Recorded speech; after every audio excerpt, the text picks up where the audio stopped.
What's on your evil mind? Hold your insulting tongue and mark my words well.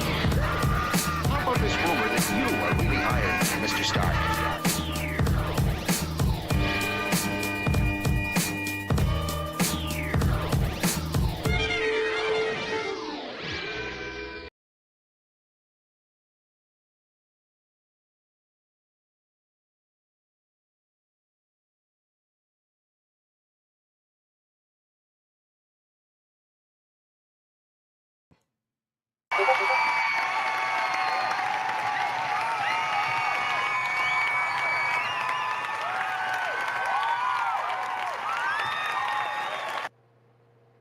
All right, let's try that one more time. Hello, and welcome to another exciting episode of the Comic Book Chronicles.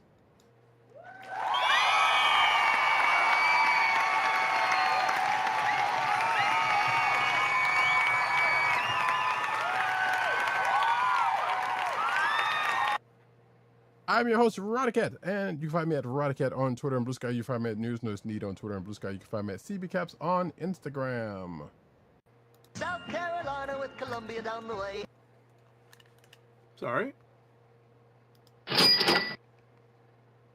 Okay, and the sound effects you've heard come from none other than our man in Brooklyn, Agent_70 on Twitter, Blue Sky, Threads, Instagram. What's up, everybody? Co-hosting from the Borough of Kings once again, live and direct. How y'all doing?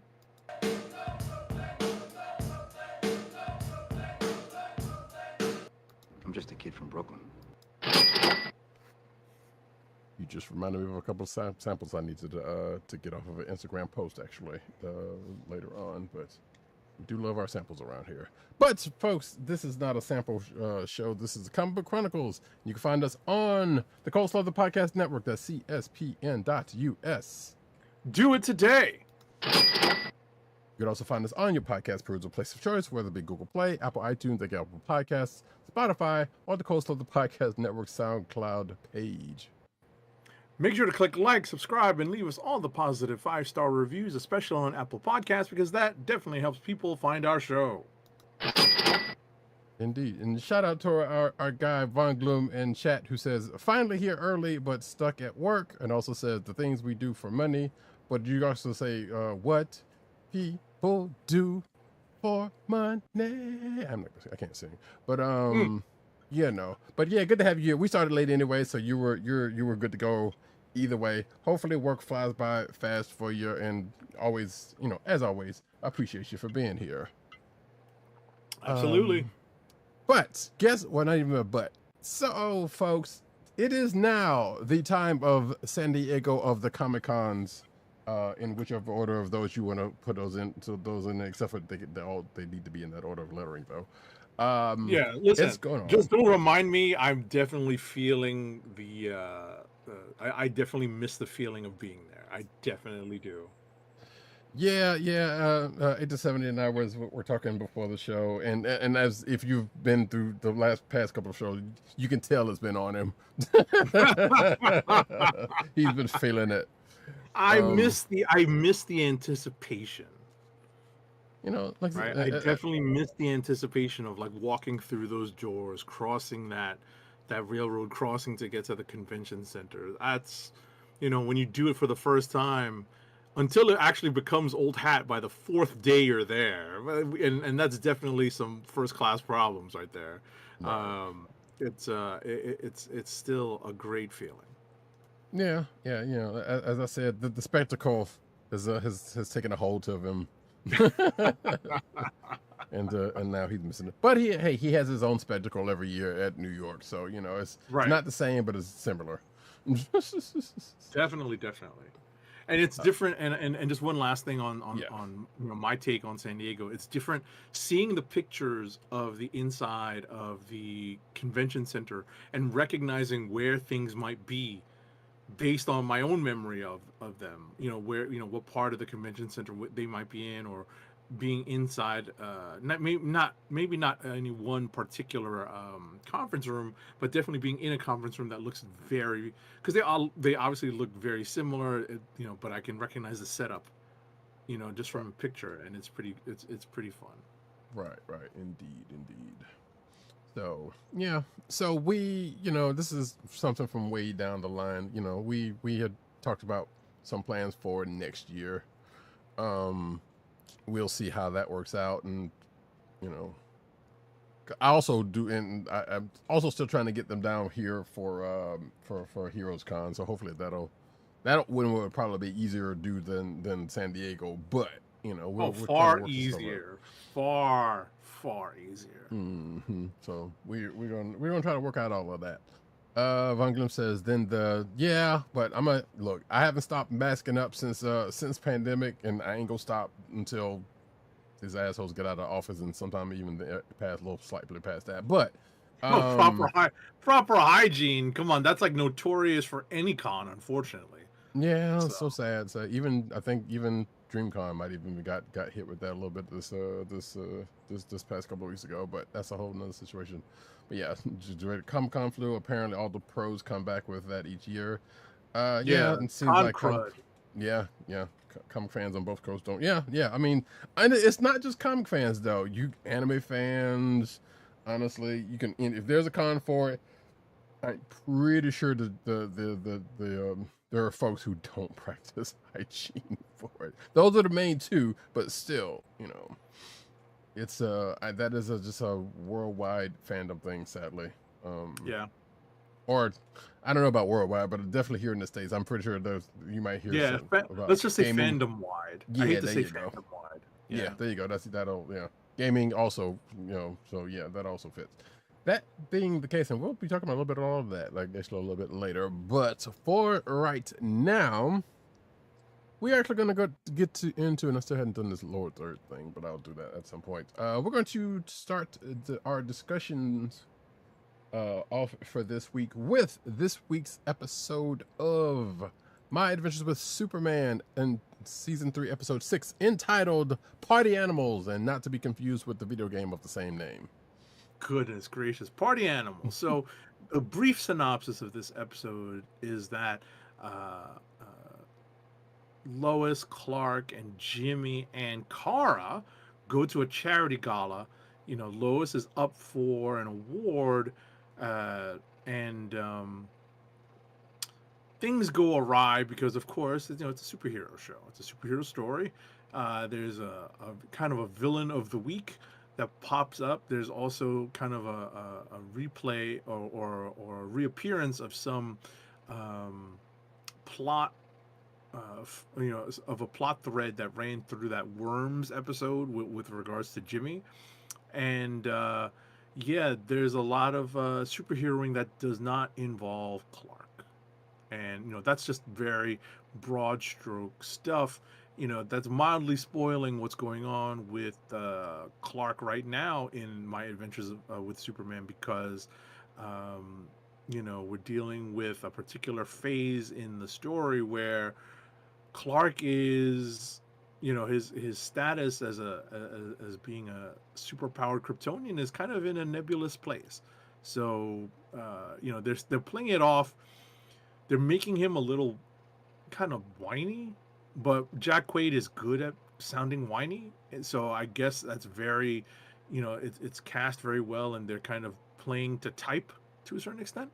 So, in my opinion, it's well done.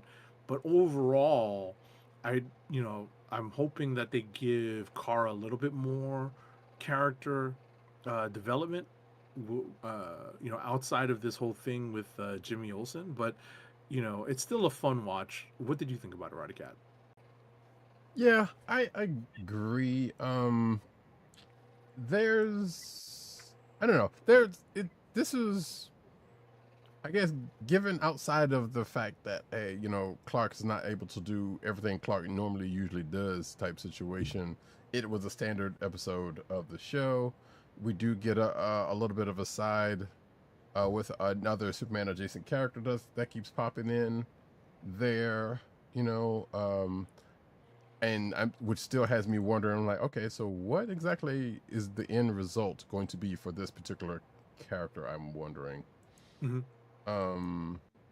it's definitely popping up, and just kind of on the side, but we'll I guess that is the thing we'll see at some point. But yeah, like I said, standard episode. You know, the characters kind of run around doing their thing, and some being oblivious to, or trying to do things, others being oblivious.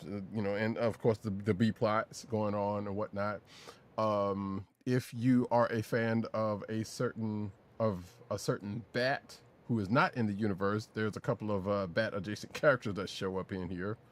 One of which that keeps having me singing a certain Prince song every time they show up. But that has been that has been the thing for a good while at this point. Also, other character that shows up kind of got kind of thick. And I don't remember that character being that thick. Oh no. I'm like, wait. When did this happen? Or did I just misremember? But you know, outside of that, like I said, standard standard episode for the show, which is not saying that it's a bad thing at all. Because like I said, the show is still good. It's just a matter of, you know, there it is. I was trying to do two things at once. You know, just it is what it is on the show. Like I said, this is probably, some would argue that this might be, it's not necessarily a filler episode, but it's like, okay, before we get into the meat and as the ending of the show bears out, before we get back into the main thing of this season, you know, we're gonna have this one off here, just kind of, you know, do kind of an aftermath of the last episode's revelation. You know, going into what's going to happen. I mean, I think we still only got like 2-3 episodes left. So, you know. Oh, you mean of the show? Of this season. Yeah, because I think right. Of the season, it's 10. Yeah. So no, I thought it was only with 9. Did they add another episode? I could have sworn I saw. It's usually 10. Guide.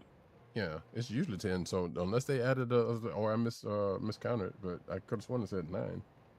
I have 10. Okay. Oh, great, man. Great. I have 10, but this is, you know, obviously this is the fandom entry.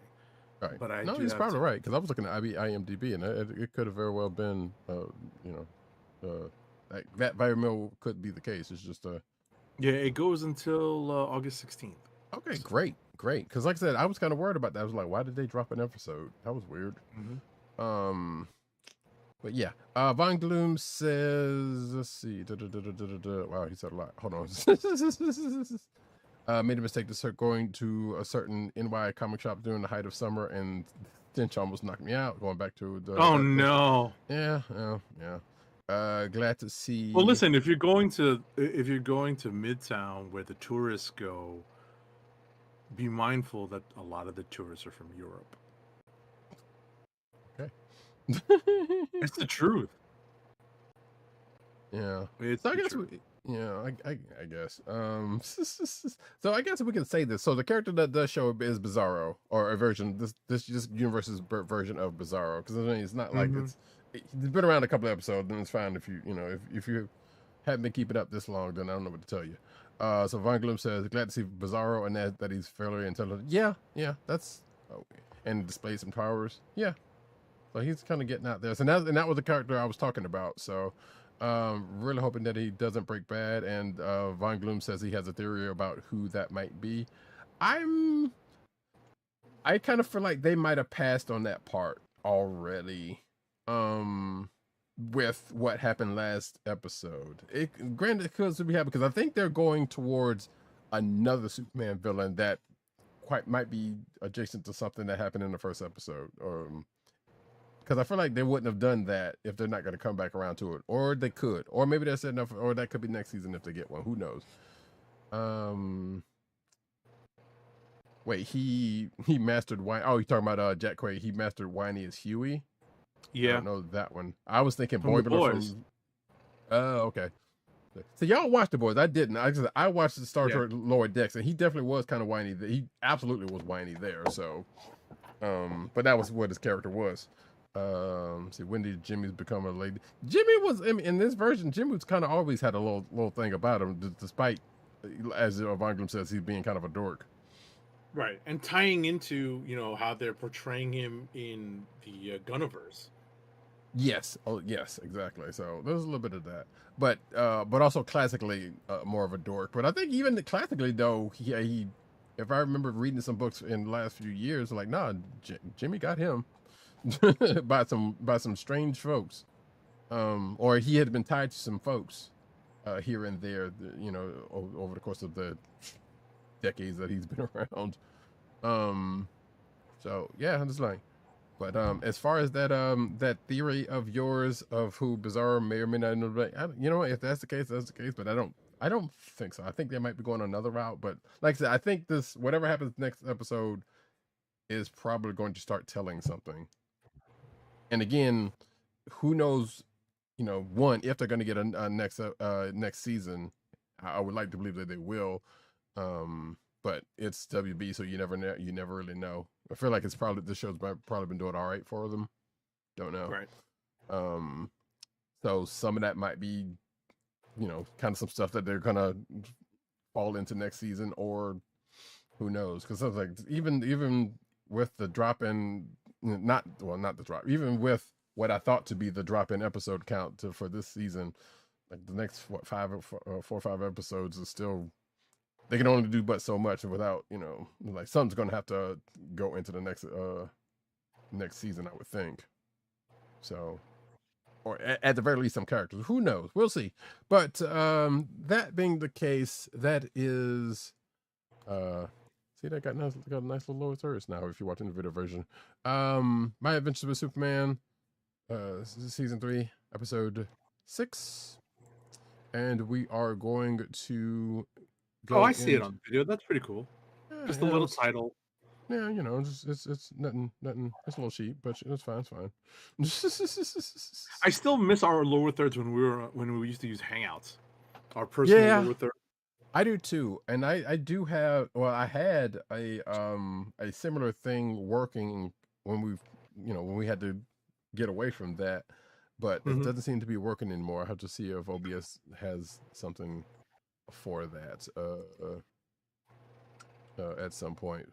But that's a thing for another. Actually, I also need to work on vertical for our mobile folks. But that is a whole situation for another time.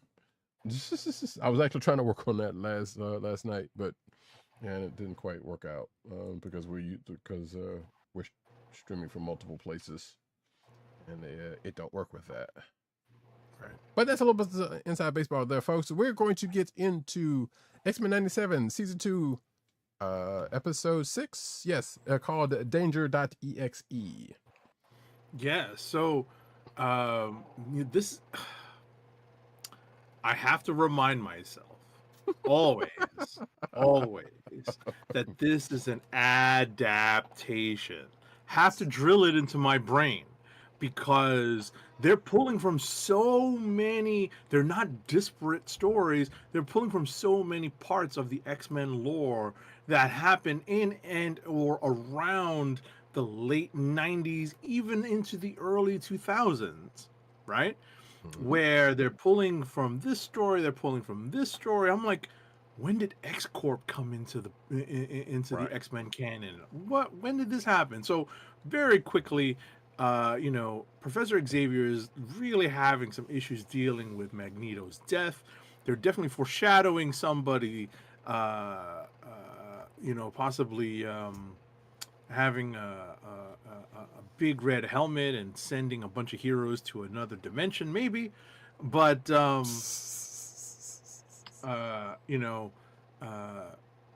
during this episode, the big thing is that they discover that the Danger Room has become sentient, and 2, Polaris becomes a pretty big focal point of this episode, and we're kind of going through a little bit of an origin story for her, as well as dealing with the current students who are at Xavier's school, who have to be protected from a runaway renegade Danger. So there's a lot of stuff going on with that, and we kind of cross over into where Professor Xavier is, which is in Genosha, and like I said, X-Corp makes an appearance in this. We get a little bit of storyline with what's going to happen in Genosha next, We get some original X-Men action, you know, minus Iceman and Angel. Yes. But you know, but at the end of the day, it's fun, and at the end of the episode, we get a possible resurrection, and I'll hand it off to Roddy to fill in a lot of the gaps I left behind, sometimes on purpose. Yeah. Woo! Somebody about to come in and make a name of themselves.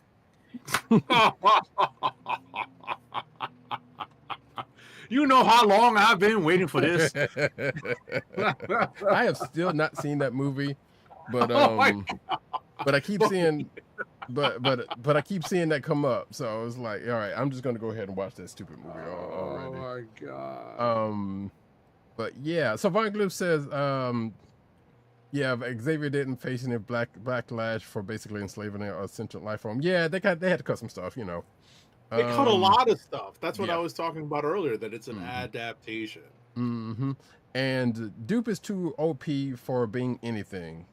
I was actually kind of surprised to see Dupe, but I was like, Dupe! Oh, snap. I didn't think they were gonna drop Dupe in here. It was like, but they dropped pretty much most of everybody else. Like, shoot, we got Rock Slide up in this piece. Glob we've seen a couple of different times. Actually, technically we saw Rock Slide a couple of times also. Well, see, and that brings up another thing, Bronco. So yeah, as Agent 70 said, you know, we get Polaris and Bishop. You know, not to tell you too much, but you know, it's them two basically ends up being the focal point of part of this. One being more focal than the other for reasons that I won't get to because like people still hadn't seen it. So I don't want to spoil anything for folks, but just know that if you've been keeping up with the show, you know where Polaris was, and she ends up back with you know, back with folks, and end up getting pulled into a thing that Agent 70 was talking about. Now, the funny part about that, weirdly enough to me, was that so Agent 70 mentioned that they ended up going to Genosha, but sometimes, a lot of times in this show, they would have been like, well, these people are going off this way, so that means this is going to be a whole other episode. And that's what that was my whole thinking for until the certain part of this. I was like, oh no, they just went ahead and just blocked right there and then there. So I'm like, all right, cool. And then the rest of it happened. Then X-Corps pops up. I'm like, and we see them with the you know, the new X-Men gear on, which that was jarring to see the Morrison quietly X-Men stuff, the costuming, just all of a sudden just appear. Mm-hmm. It was wild. Right. So I was saying like, oh, they just started to just throw this stuff in here, huh? Right. All right, and here we go. And my personal recollection of this era of X-Men storytelling is very, very dim. I remember vague sections of it. So, you know, and obviously this is, you know, right around the Genosha destruction / genocide. So, yeah, as a matter of fact, from what I heard, from what I read, it exactly was that Morrison quietly stuff. Right, and ultimately, like I said, I read it, I collected it, I have hard copies of a lot of that stuff, specifically the Morrison and Quietly X-Men stuff. Do I remember a lot of it? No. And I wasn't even reading X-Men X books at that point. Maybe outside of an event or whatever. But even then, like I said, pretty much none of it was that. So so this stuff that I knew about, like Danger and that whole era, and seeing those suits are astonishing. That was mostly astonishing. Right. So and whatever came out of like I said, the new X-Men was the Morrison Quietly stuff, right? Right. Was that one? So all of that, I was like, I don't know. And like I've seen the covers and I've seen this and that and other, but I had never read any of the stuff. So I was like, oh, so all of this stuff I pretty much know by just third party. It was like, oh yeah, this just so happened to be running into something else. But what was I going to say? Bungle says Genosha should be hella haunted. I mean, who's to say it ain't? Who's to say it ain't? But getting to something else, Von Gloom said. So yeah, so basically the danger room puts folks in danger, and that whole thing happens. And I am kind of slightly agreeing. Well, I'm slightly agreeing with Von Gloom. With Von Gloom by saying, yeah, the kids. You would think they would have pulled the kids into actually doing something. Now, granted, one of them should have got their head cut off, and I've been so happy if that was the case because I don't like that character anyway. But yes. So, but the rest of them should have been like, all right, what do y'all do? Let's use y'all in here. Like, we gotta know because we know those characters, but like get them to using their powers and get them into the thing because that's exactly what they were supposed to be there for, and that's kind of what they were setting up with this episode anyway before everything went down. So and maybe we're gonna get that if we get another season and more of the kids and whatnot, since that seemed to be a pivot they might be trying to work for, and everything with X Corp. Somebody said, and I've said this before, and I'm now this episode's starting to give me a little bit more reason to believe it, sorta, that they might be trying to roundabout way get to Krakoa. They just didn't do it in a way they could have done it with when there was still in the past. But honestly, that would have been. I feel like they're headed to Utopia first. That's gut. Quite possible. Yes. Just to go in relative, just to keep the chronology, relatively intact, because that was their first attempt at a mutant nation. So they might go to Utopia first and then save, and kind of hope that they can keep the train rolling until they can make a good Krakoa pitch. Yeah, the only reason why I don't think that's the case is because this show has been, as you said, they've been throwing out a lot of different, eras and stuff. So I think they would just do they will just skip around to. They might combine Utopia and Krakoa. That very much could happen. I feel like that could, if anything's gonna happen, that's probably what happened before they just straight up just do Utopia.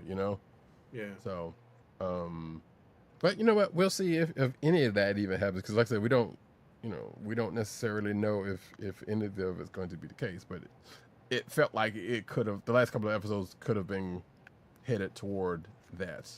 Let's see. Von Gloom says they explained how Chuck got his Skeleton wheelchair at least. Yeah, well, I mean, you know what? Forge is hella good at rebuilding stuff, so I'm pretty sure they might throw him back in there into the regular joint. But yeah, we'll see. That happens. That actually brings up another thing though, really, really quick, because so we know Xavier. And actually a couple of things, but this specific point that kind of struck me, and actually it's something I keep forgetting about talking about with My Adventures with Superman, but I saved that one. Xavier is powerful psychic. We know this. One of the world's most powerful psychics. Got it. But isn't he also like really powerful telekinetic? Correct. I know he doesn't. So it's mainly just. Yeah, because Jean Grey is the telekinetic. I got that part right, but I thought he was also because the one thing that has always messed with me is like, well, why doesn't he use his telekinesis to kind of lift himself up or whatnot? But that being the case, sure, that makes more sense. Because sometimes because Jean does both, has done both, or does do both. But I did, and maybe that was just me conflating. Well, if she does both of them, he does as well. But I know we've only seen him use his telepathy and not telekinesis. So that was the whole thing that was just messing me up for a second. Because that would have probably would have come in handy at some point that last episode. Just a little bit, But they remember and forgot that he had telekinesis. I guess. I don't know. But that being the case, though, solid episode. Not everybody was around for this one. I'm sure. I noticed there was I was watching a video. I was like, yeah, Wolverine wasn't in this one, but Morph was. So you can kind of sort of place this one. That doesn't necessarily say you could place this before or after. The last episode, because this very well could have been before then. And Morph just happened to be there, and then this is after. I don't know.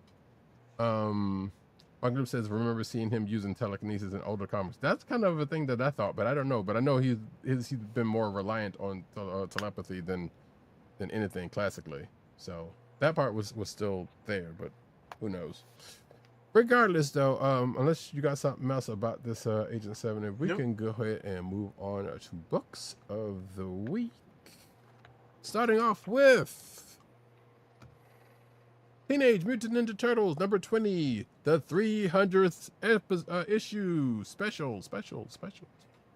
Yeah, so this is an anniversary for the Teenage Mutant Ninja Turtles. Their 300th issue special, issue number 20 in this current volume.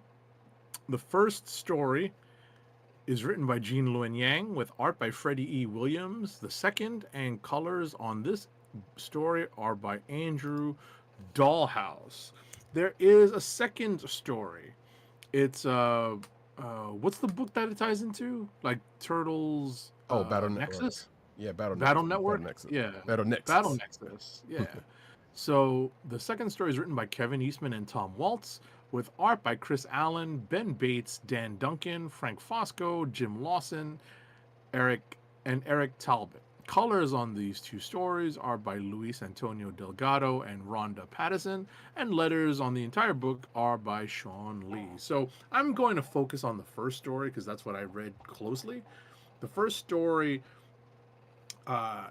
is moving the story along in terms of what some of the plot threads that have been dangling, addressing each of them in turn, and we're dealing with, what happens when people who were unalived, let me use the current vernacular, all of a sudden become alived, right, or go back to being alive. And there are ramifications here, and that's generally that's generally the story.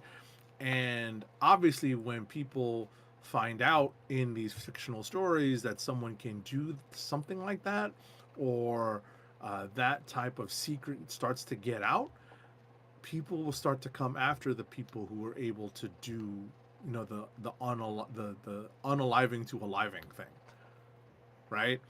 That's pretty much the focus of that first story. We're carrying a lot of, we're addressing a lot of the dangling plot threads with that, in this story. And, the second story was very much a great nostalgia trip. That's how I read it. I skimmed it, so I can't really speak to it. So I'm going to hand it off to Roddykat at this point so that he can address hopefully both parts of this book. Yeah, I mean, and yeah, going back to the first one. So, and we also find out in the first, in the main story, that there is, an inevitable betrayal that happens in this. Which I guess if you were paying close attention, you could probably figure it out because the guy didn't look all that trustworthy in the first place. But I think he was supposed to be menacing for a reason. But yeah, so on the other side of that token, it's like, yeah. Hey, the whole reason why this whole unaliving thing happened was because somebody set it up for that to be the case. And we find out who that is in here, along with everything else that Agent 70 said. So, them folks are going to have to deal with that going forward, at the very least for the next 5 issues. We'll get to the story about that later in the news section. And also, what is it with one of the turtles aligning with Karai? Like, how this goes. Why do y'all keep doing that? When do y'all keep doing that? Why?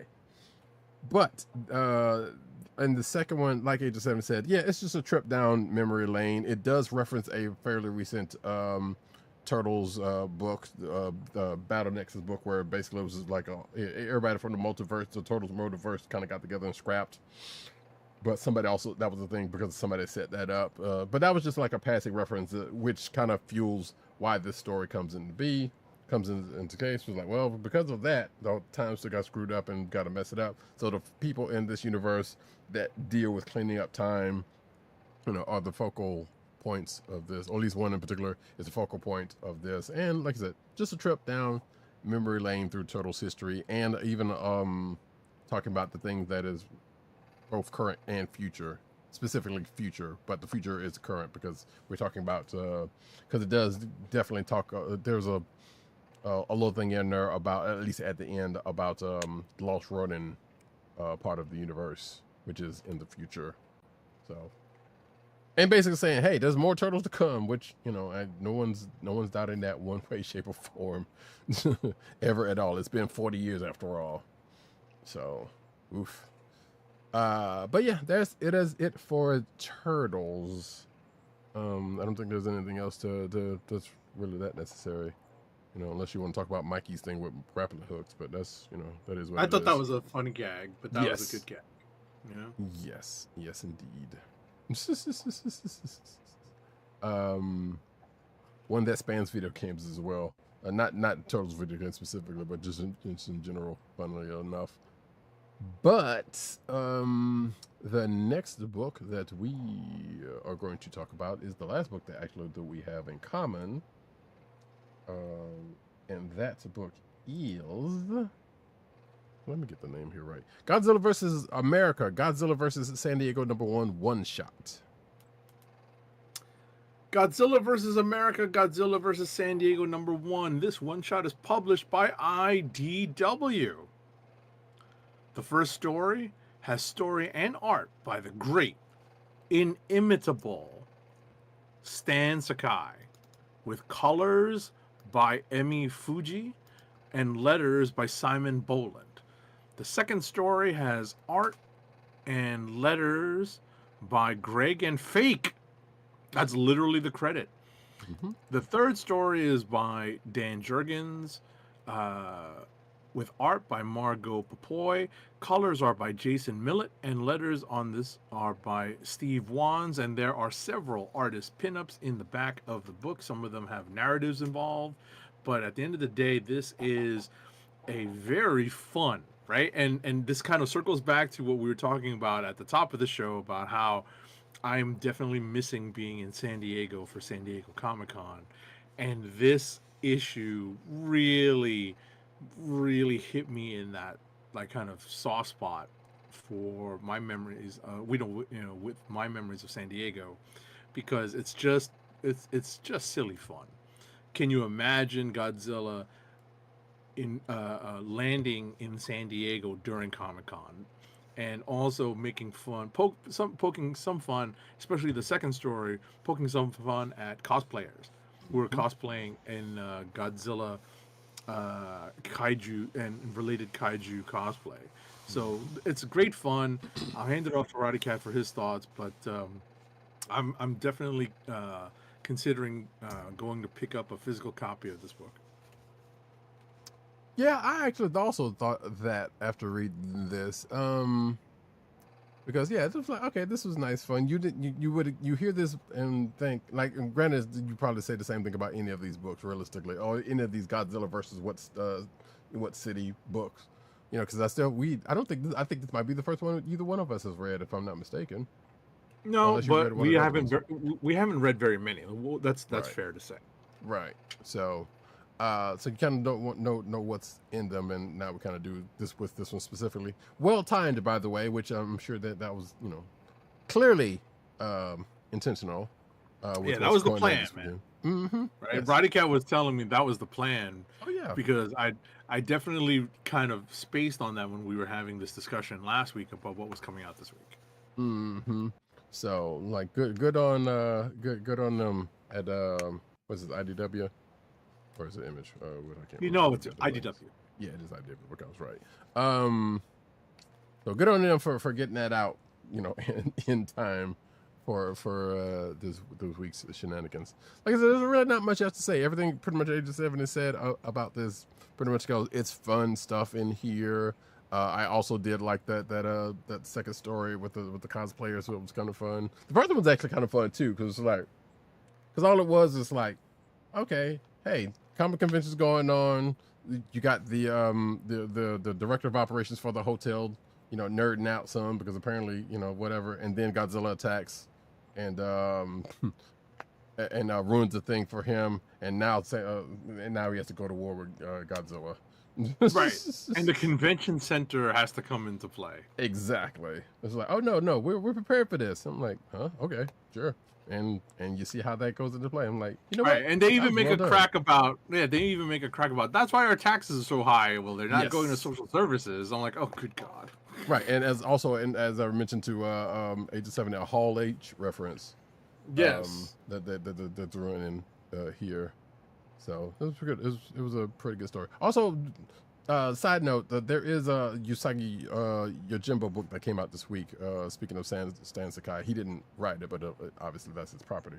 So just if anybody's interested in that, but yeah, good stuff. If you are interested in anything we've said about that, you should check this out. It's definitely a fun read. Wouldn't necessarily. We'll get to that. I was about to say I wouldn't necessarily say click of the week, but it might. I don't know. We'll see how that works out. We shall see. And with that, folks, we are going to get into rapid fire. Alrighty, folks, rapid fire review time. Here we go. I ain't got time to bleed.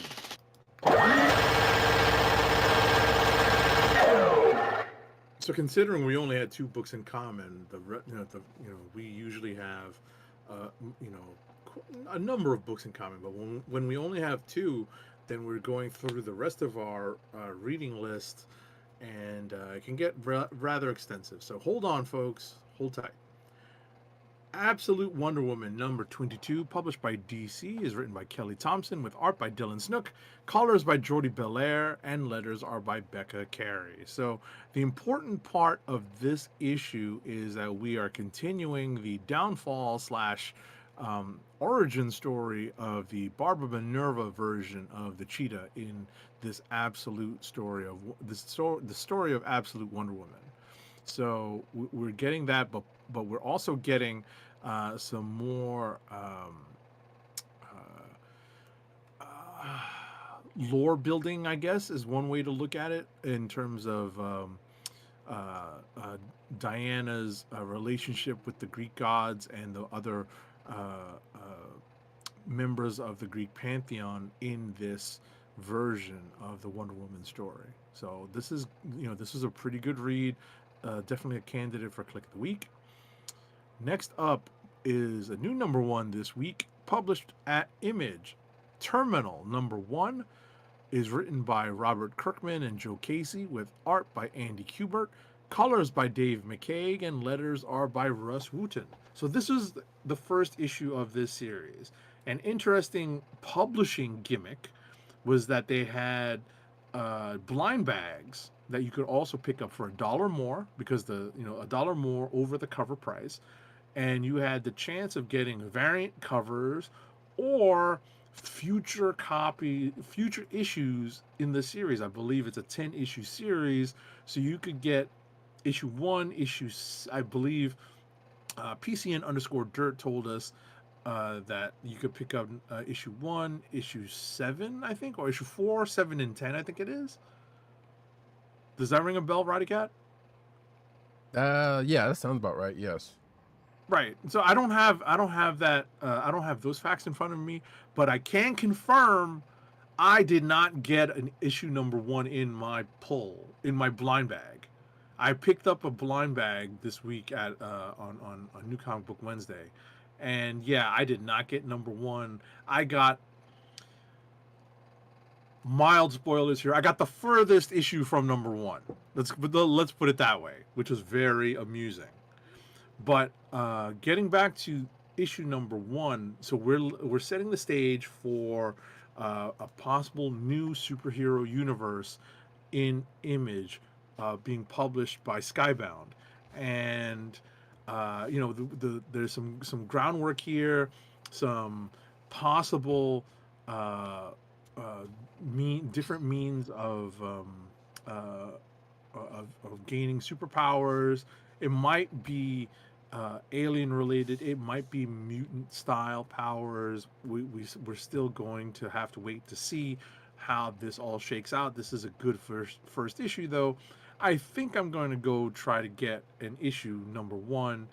Whether or not I continue all the way to the end of the series still remains to be seen. Next up, before you go on, so just for clarification, let's see.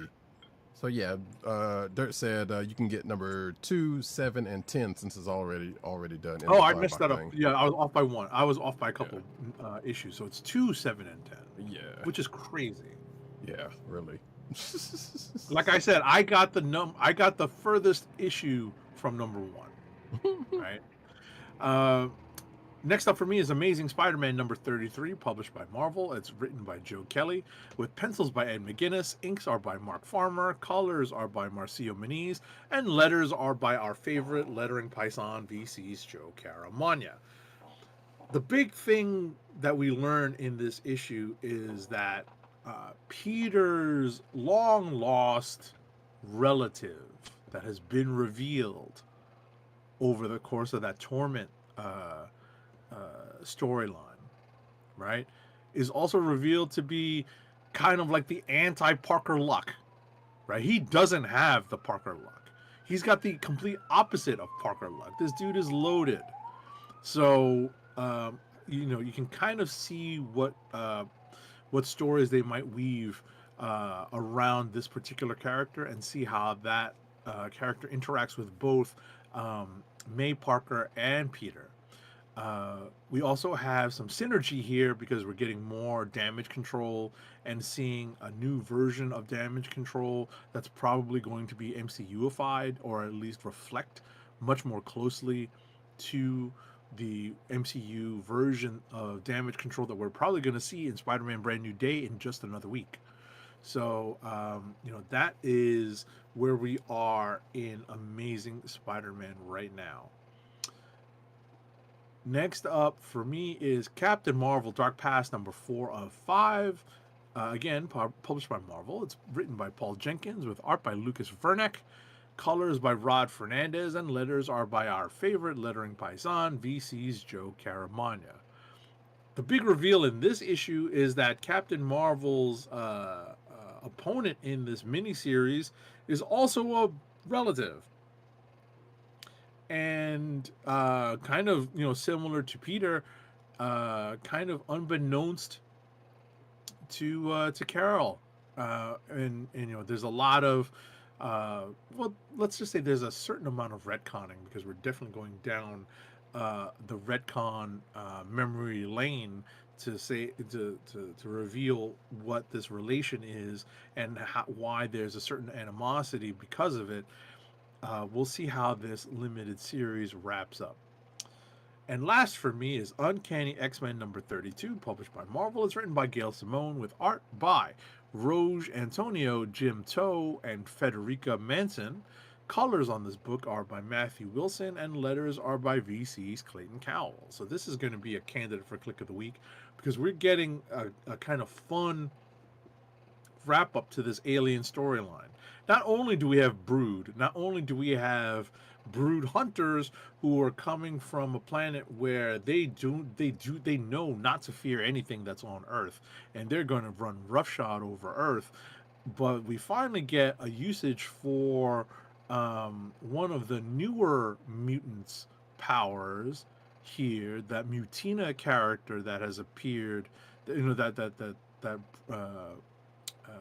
premiered in this book, and we get a fun use of her power, and ultimately we have a couple of developments in this Louisiana X-Men book. This is definitely a candidate for Click of the Week for me, and that's it for me. Take it away, Roddykat. It's interesting that they have a brood thing going on in the comics after that last X-Men 97 episode last week. Synergy, or just coincidence, but still. It's or probably it's probably closer to coincidence, but there might be an element of synergy in there too. Right. I would not put it past them. Right, but also, didn't Peter have a sister? What happened with that? I think they revealed that they weren't really. I forget what they did. They did do something to confirm or deny that. Do I remember it? No. Is it relatively recent? Yes, because we read too much stuff. I cannot remember. Right. Also, where the hell is Reed Richards' half sister? She ain't been seen since they introduced her. They just kind of was like, I don't know. Here's the thing. Bye. Anywho's. And I want to say, wasn't that still? Anyway, it doesn't matter because it has nothing to do with what's going on right now. For myself, I know 8 to 70 has not been reading this, but Thunder, Thundercats and Silverhawks. Thunderhawks. Oh, no, Thunderhawks number 4 of 5. So written by Ed Brisson, art by Vincenzo Federici, colors by Robbie Brevard, and letters by Jeff Eckelberry. So you would think that, hey, after last issue and the Lost Crew who were stuck in the future finally found a way to get back home, even though they had some trouble in doing so, you know, you would think that would have been the end of the story. It is not, because one of them stayed behind, which is fine, because it was the one that stayed behind is the one that was made up for ThunderCats Lost anyway, so it's fine. Don't worry about it. It's not the 3. It's not one of the 2 out of the 3 that you know about from the actual ThunderCats animated series that came later on, which I keep bringing in there. But yeah, so the one that stays behind goes back because she left. You know, she had a little boo thing there, and the resistance was still going, and she was kind of feeling bad that, you know, that they were leaving all of that, you know, in the future, so to speak, or in the past, or in the future. So she was like, "Nah, I'm not going with y'all. I'm staying here." Then she finds out, she goes back to holler at her boo thing, and it's like, "Oh yeah, we had this plan going on, so we're about to do some stuff, and we got this nice new shiny mech here to help us out." So, and apparently they're not the only ones who had a similar plan, because the big bad of the story, who has revealed himself, which is the big bad of Silverhawks, I think you know who that is at this point, has shown himself and be like, "Oh, well, I want to know what all this planning was," and they found out and has set a trap of his own. So cues Akbar for that situation, which leads to a confrontation with Neko, the Silverhawk. The ThunderCat in Silverhawk clothing that stayed behind, and Monstar squaring up while the other people that she's aligned with run straight into a trap. How is that going to turn out? I guess we'll find out in the next issue, which is the last one of the series, but it don't look good for them at this point. Next up is the staple of the Energon universe, the linchpin, if you would. I don't know if I'm using that right. Void Rivals number 32. Written by Robert Kirkman, art by Connor Hughes, colors by Patricio Delpeche, and letters by Russ Wooton. So we have the 2 main characters of this book, Darak and Solila, in a spaceship that, well, in a traveling entity known that has transcended space, because after last issue, and they having to leave their homes because the Quintessons pretty much had run out over the place and took over, and the thing that happened to Darak's dad, who was the king of one of the worlds, you know, they had to escape from there, and well, you know, they met up with a contingent from Cobra La, who just so happened to be out in space for reasons. La la la la la la. Exactly. In particular, Pythona, who is leading this merry band, and they barely escaped from what happened last issue with, unfortunately, their spacecraft or creature craft, whatever you want to call it, barely getting them out of there, but hurt in the process. They crash land on the planet in this particular issue, but you know, convenience comes from the remains of the creature they wrote into that I'm sure will come into play next in the next issue or 2. But I bring all that up to say that at the end of this issue, folks, there is a let's just say an upcoming the star of an upcoming in-universe book comes into play at the end of this. And what do they say when they come into play? The universal greeting. Yes, we Krana.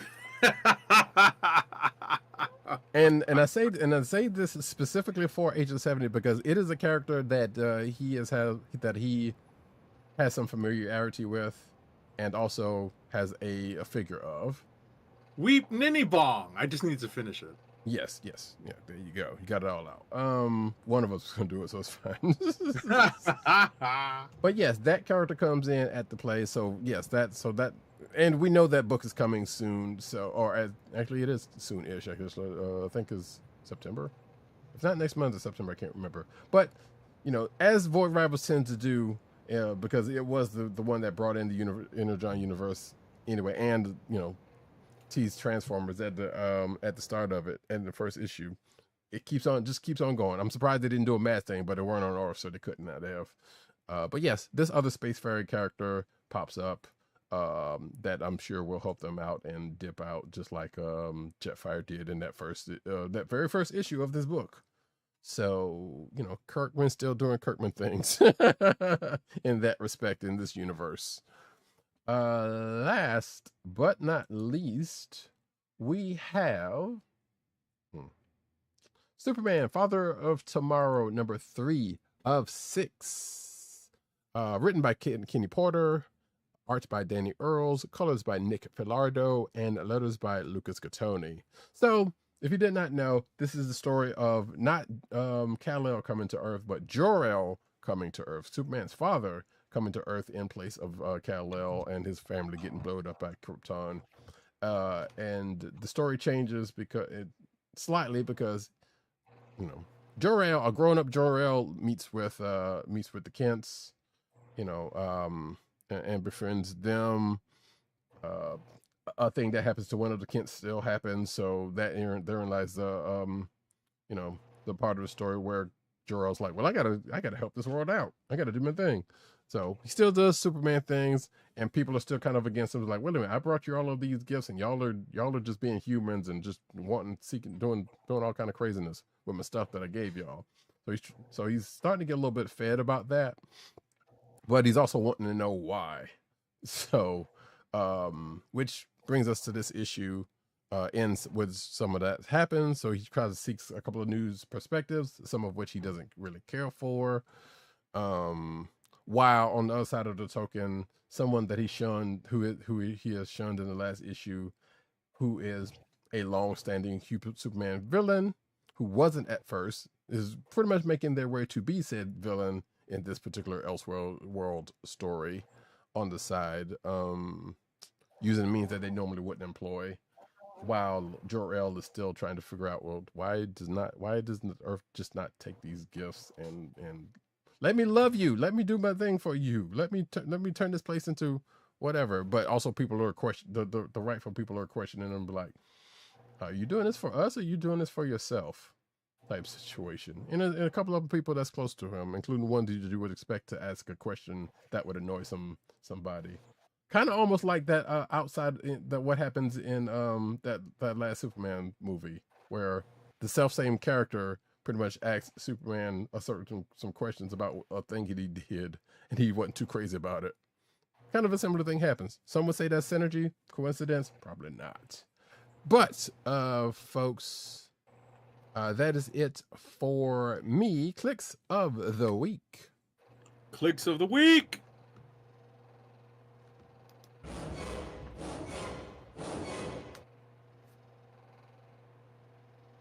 I didn't really get a chance to. Zatanna number 4 came out this week and didn't get a chance to read it. In fact, that was going to be the next book I was going to read. And that Wonder Man book, which is I think is the last issue of that book, yes, if I'm not mistaken, it came out this week. It's a 5-issue limited series, yeah. Right. So that came out this week if you're interested in that. But neither one of us read it. So. Oh yes, and also there was a Gambit book that came out this week because again he's still trying to make a name for himself. But Agent 70, and there was a Gun Hunting book because that's just become a running joke between Agent 70 and I at this point. I kind of miss reading those. We need to make sure to get copies of them. Going yeah, forward. I know because they don't. Yeah, even if I don't know if we even actually get copies, or sometimes we get stuff that's like it'll come like way after the fact. Like I think the Free Comic Book Day book thing did. Right. But it's weird. Right. I mean, there was a time when we did get Right. like early copies, you know, like much earlier in their run. So Right. I don't know if the publisher is providing preview copies or if we're just not getting them. So Right. Or our sources are like, yeah, no, who cares? Also, a couple of books that neither one of us read, and I don't think this is the end of this book yet, but Imperial Guardians came out this week, and I totally forgot to read that. Number 5. I think that's the last issue of the series. I thought it was 6. Okay. I think it ended up being actually, you could be right. I was about to say, I thought it ended up being a 5-issue limited series. I mean, it could very well be. I'm not sure, but this cover kind of. But yeah, if you're watching the video version, you see that was the other reason why I wanted to read it, because there's a Marvel UK character that shows up here, as I remember talking about last time we talked about the book.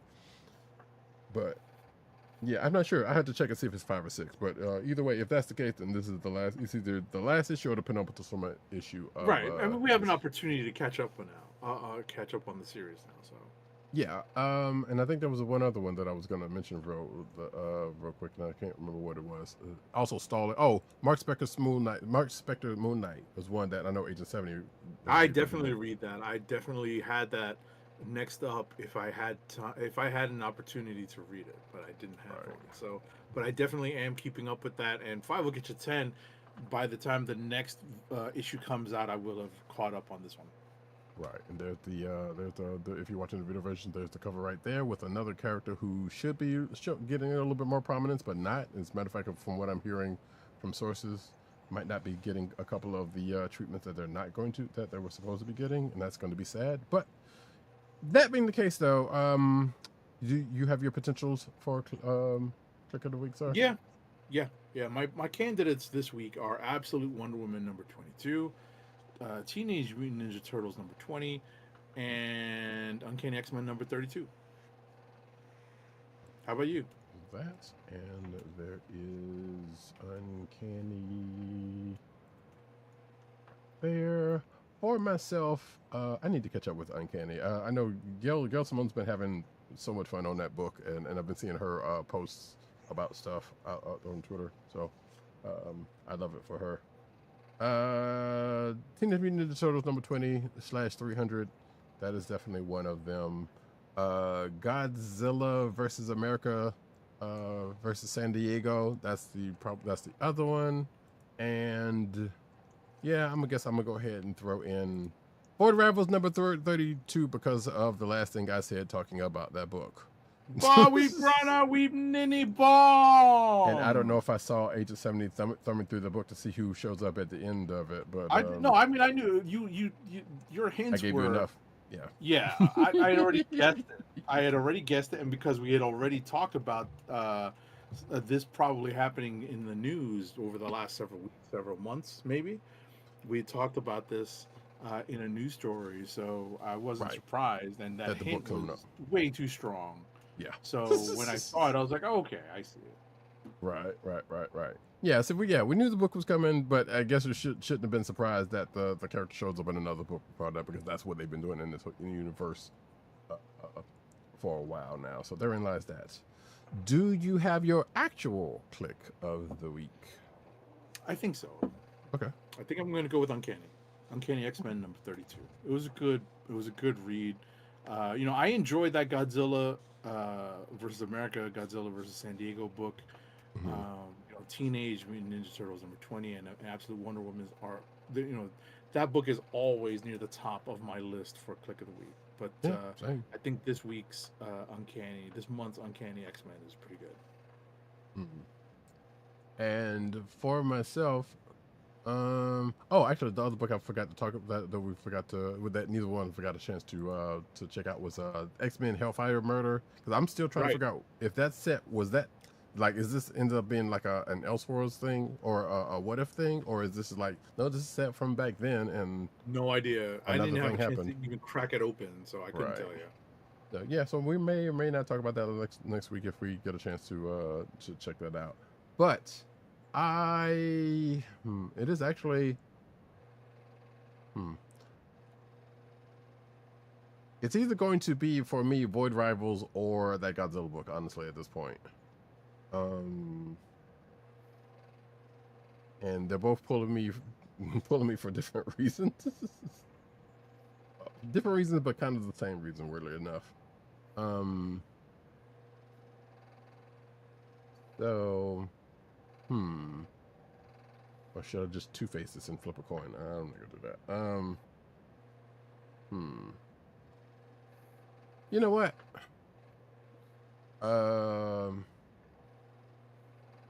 This will be different for me.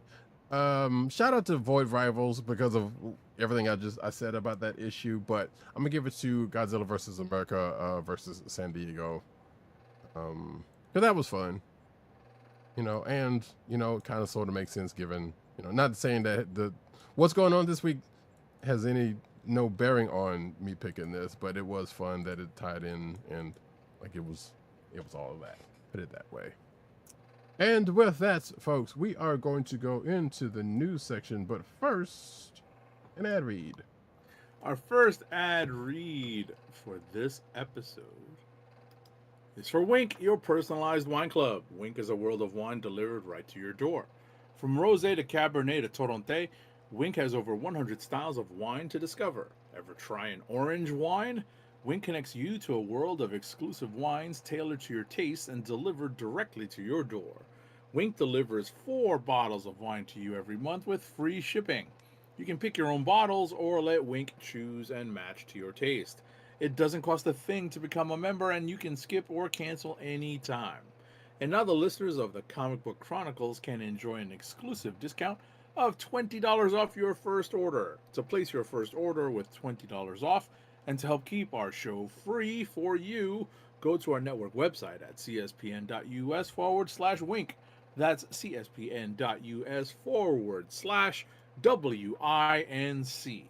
Wink Wines through CSPN.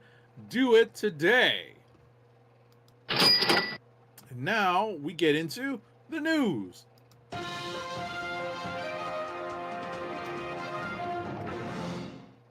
Cinematic news is due about the time, and boy, do we have a lot of it. So, bring home the Mandalorian Grogu home, because that movie that has not been out that long is coming to digital platforms. It is available now on digital platforms, including Amazon Prime, Apple TV, and Fandango. So you can buy it now. So it's not on Disney Plus yet for you to watch. But also arrives on 4K, Ultra HD, and Blu-ray on August the 25th, with several other physical media offerings to come, including the Best Card Collections edition, including special packaging, steelbook, metal posters, and the film on a 4K UHD, Blu-ray, and digital. Because that's how that works. So you can buy it now digitally if you want to, or wait for the physical to come out. I don't even know if there's physical releases for the seasons. Interestingly enough, but I guess I don't know how to check that out. Surely they wouldn't go without doing that. But anyway, next up. Alrighty, so John Bernthal breaks his silence on why he exited Daredevil Born Again. So,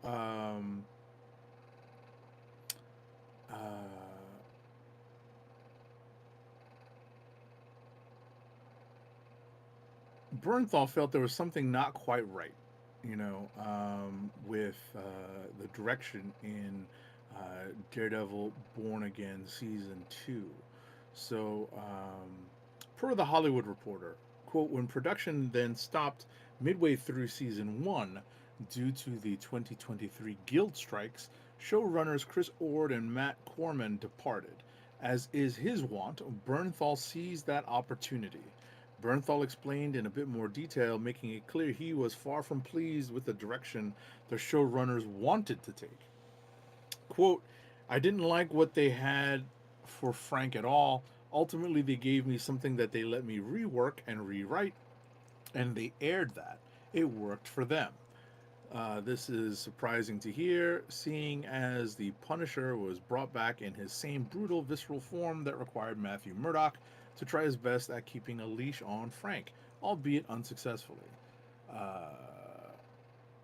So nonetheless, whatever was to occur with Frank Castle before Bernthal stood his ground and was allowed to rewrite, it was enough for him to wave goodbye to Daredevil Born Again.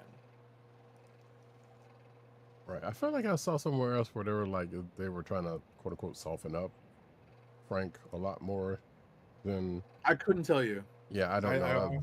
Right. I didn't read that part of the speculation. Right. So I saw that somewhere out there, speculation, but it was like I don't know. Either way, hey, the man's gonna be in a movie next week, so it's I think he'll be fine as that character, and he's had that one shot. So, tis what tis on that. Next up, though, new MCU X-Men casting rumors add 2 new names for running for Professor X. And according to this article, fans think one is the clear move. And I'm pretty sure, if I'm not mistaken, this involves a Skarsgård, which they are everywhere at this point. Good gracious. I guess I'll put that in for next week. Sorry for those watching the video version because you don't see our faces right now. There we go. But yeah, so let's see. And I was right, because those names in particular are Bill Skarsgård from It and Nosferatu and other places, and I believe True Blood, I'm pretty sure. Drew Starsky is another name, and Drew Starsky from Outer Banks and Hellraiser, and Tom Pelfrey from Ozark and Love and Death. Those last 2 names, I have no idea who they are. So I'm familiar with Pelfrey from Task, the HBO show Task with Mark Ruffalo. Okay. Oh, okay. Gotcha. He was good on that. Yeah, I heard fairly decent things on that show. Okay, Frank Miller, what are you doing? Okay, let me get off of that video. But anyway, so yeah, those are the names that are in the number for Professor X, and I do love that this image that they use is also of what looks like the Martian Quietly run of X-Men in this article. Oh yeah, definitely. So that's kind of funny. Let's see. I don't know if there's anything else outside of that, so we'll move on to the next one. All right, our next story. Oh, you get the good one. Let's see. Oh yeah. So the Avengers Doomsday trailer dropped this past week. I definitely watched it a couple of times. I definitely watched it a couple of times on my phone on my way to work. I definitely watched it a couple of times at work when it dropped on my phone. So it was all over the internet, and it was a lot of fun. It definitely got my excitement up, right? Because it finally came. Obviously, it came a week before San Diego, so at least it was going to lead into San Diego. I was kind of hoping that they would not wait for the trailer to drop at San Diego. I'm glad that they dropped it beforehand to help build buzz. And how much buzz, your mileage might vary on this, but I appreciated getting it at that time. Yeah, I mean, the running speculation was they were like they said they were going to do it, and I would have been okay either way with it because I was like, yeah, it makes sense because outside of that, what else are they there for? What else are they for? Let me phrase that. What else other big thing they're there for? Yes, the comic stuff is what's going to be there regardless of whatever. But that was the reason why they were coming back to San Diego for this whole situation. So you would have expected them to drop it right then and there. But I am also kind of glad. Also, just bring me the movie already. I was my excitement for it was already what it is. Now, the one thing I was happy to see, happy to see that we still don't know necessarily about is who actually is underneath the mask. But the trailer seems to possibly suggest, voice-wise, that is not who we know we have seen underneath, and I really, really, really, really, really hope that is the case. I don't think he's that good at doing accents for to pull that off. But things can happen. Things can happen. I don't know. Yeah, but in any event, I did just as a quick follow up to this, right? We're not going to go through what happens in the trailer because Oh, one, no. it's long, and two, there's just a lot to it.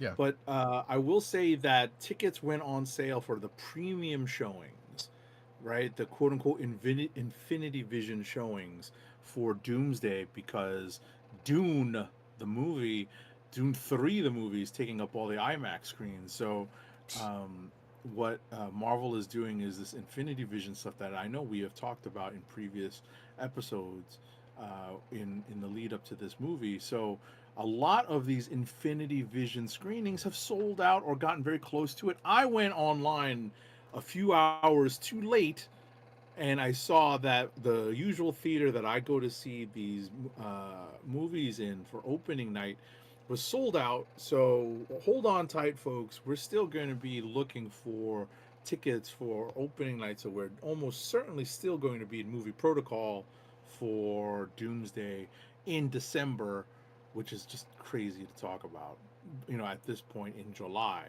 But we will be talking about movie protocol coming up very soon at the end of the show.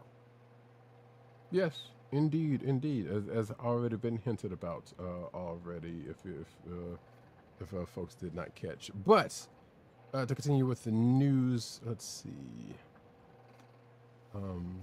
Actually, there was something about that Doomsday Theater I was gonna mention because just like Age of 70, I did watch it a couple of different times, and of course watched a couple of the Easter egg videos therein that came up behind the slew that could usually come in behind it. But yeah, okay.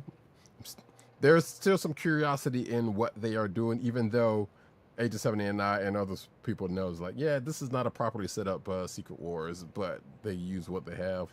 They potentially could bring some other pieces into play by this time, but we'll see. But next up, Marvel reportedly reworking Armor Wars, because who knew that was still a thing, to introduce a rebooted Tony Stark, and fans aren't happy. And I'm also with them with that, because one, we're already getting, presumably we had already been getting Tony Stark variant wise or otherwise in the thing we just talked about. We don't need to bring him back. We really don't. I know people liked him as that cover. No, we don't need him back. Stop it. Seek some help. But that is the thing that seems to be going. I just saw this one earlier today, actually. So apparently, according to Film Insider, Armor Wars is reportedly being reworked to serve as a launchpad for a rebooted Tony Stark. That rumor has sparked plenty of discussion online, but if fans' reactions are any indication, a lot of Marvel fans aren't exactly thrilled about that, and it goes through some reactions to it, which we won't necessarily go through. And yeah, I just boo.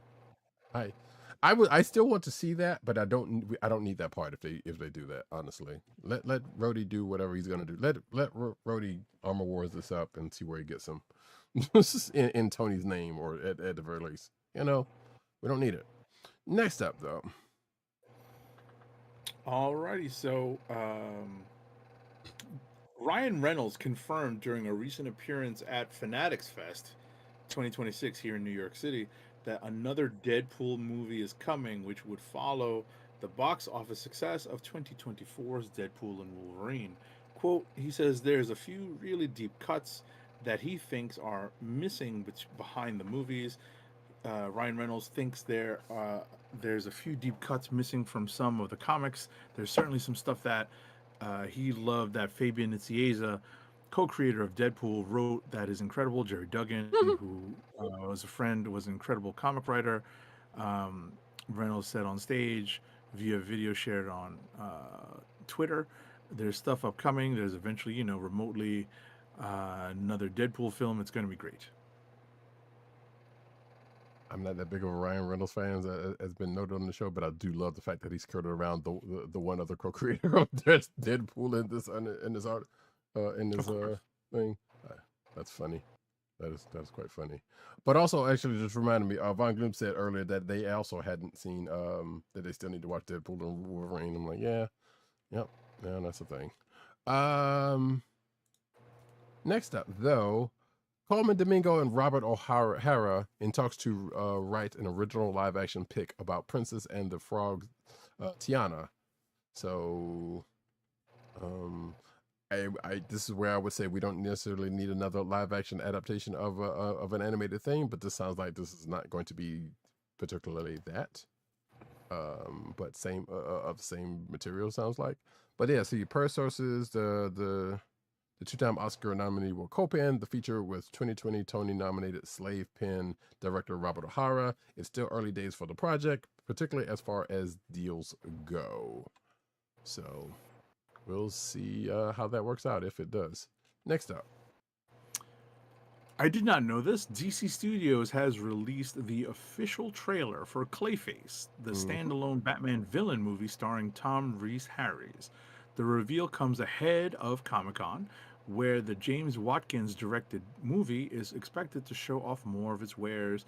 The movie will be released in theaters by Warner Brothers on October 23rd. Am I rushing out to get tickets for this? Not right now. Yeah. And this is, if I'm not mistaken, in that same Joker / the Batman universe, and I don't care either way, honestly. I thought that other trailer that's been shown before in the movie theaters was an official. Well, I mean, it is an official trailer, but the official trailer. But also, it is San Diego, so they had to have something else for this. I'm sure that was I'm sure that was a thing.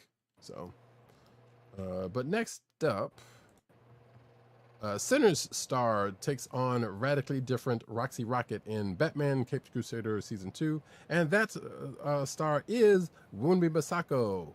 Love her. So she's going to, she's going to voice the role.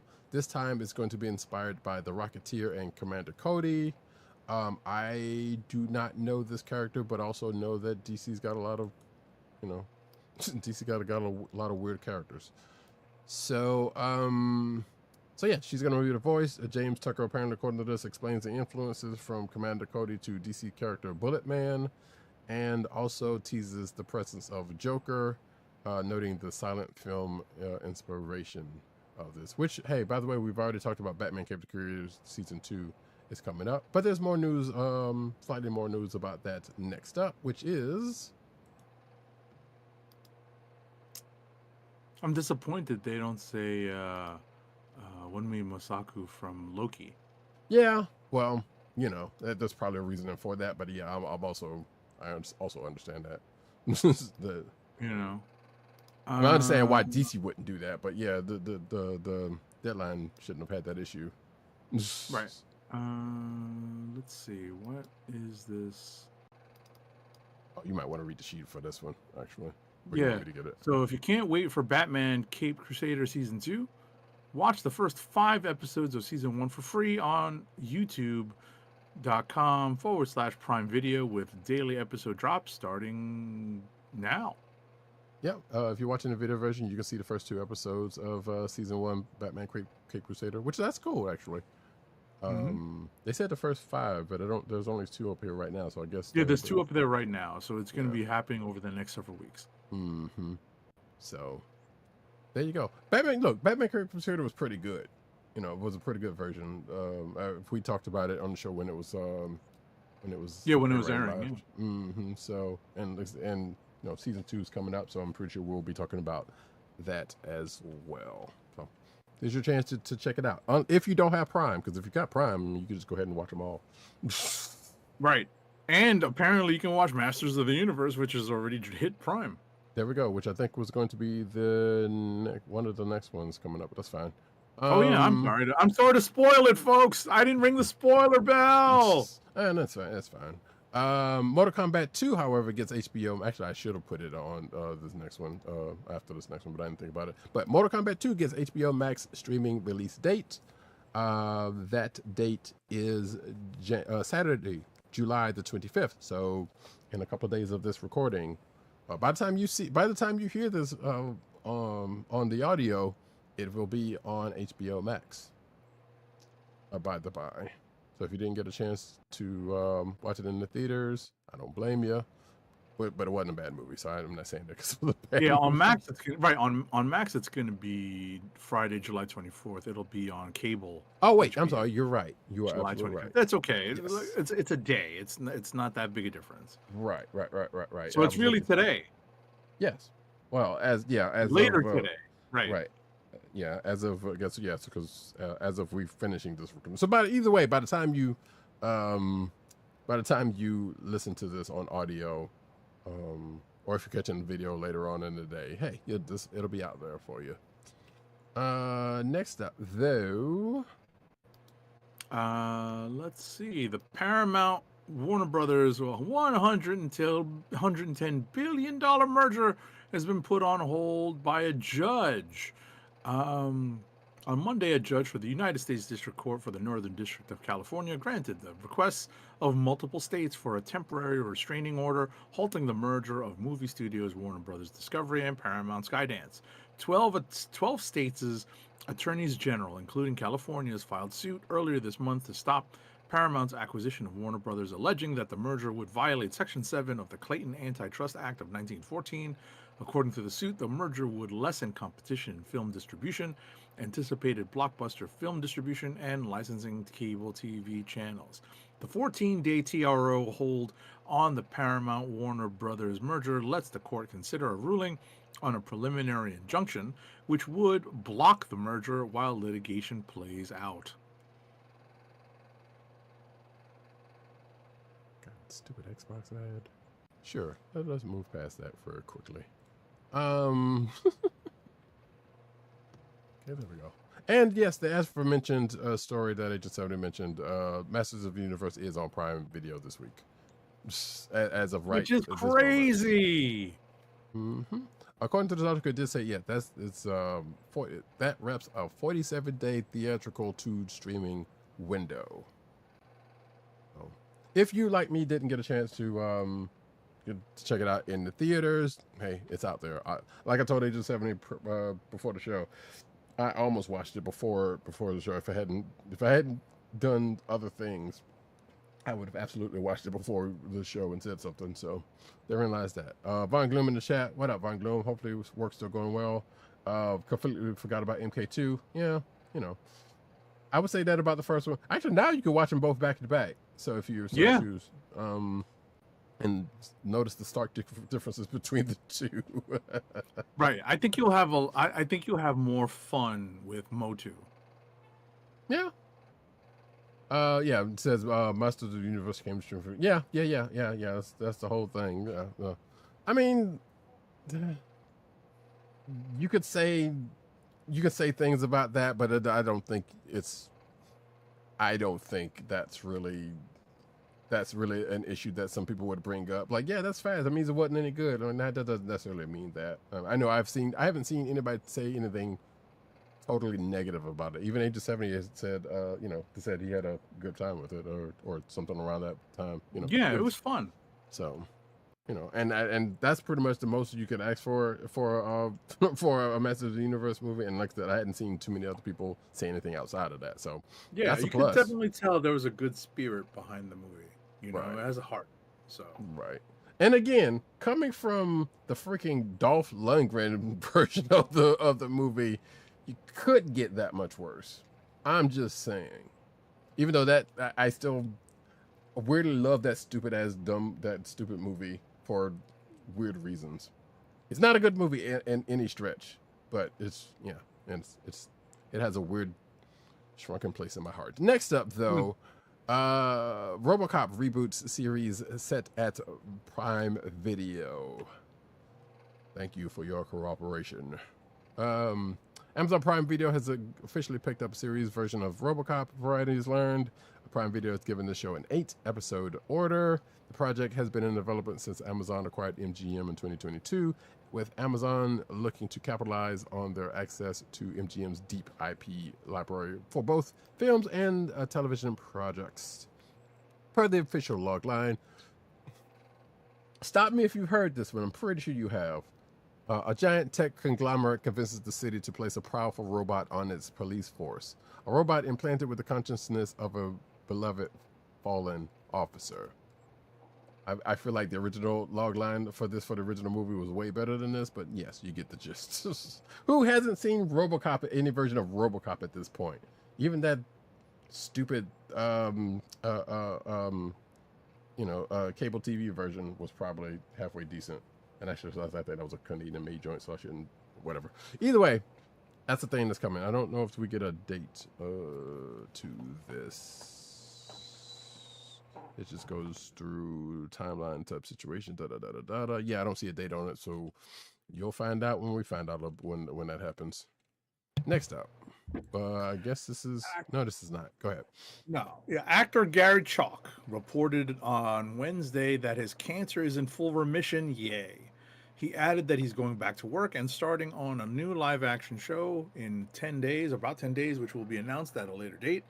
Chalk revealed his diagnosis of stage 4 Hodgkin's lymphoma cancer in December 2024. He canceled convention appearances in the immediate months following the reveal.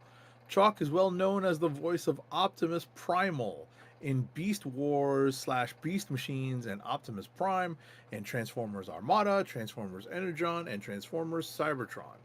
He also has had on-camera roles, so he's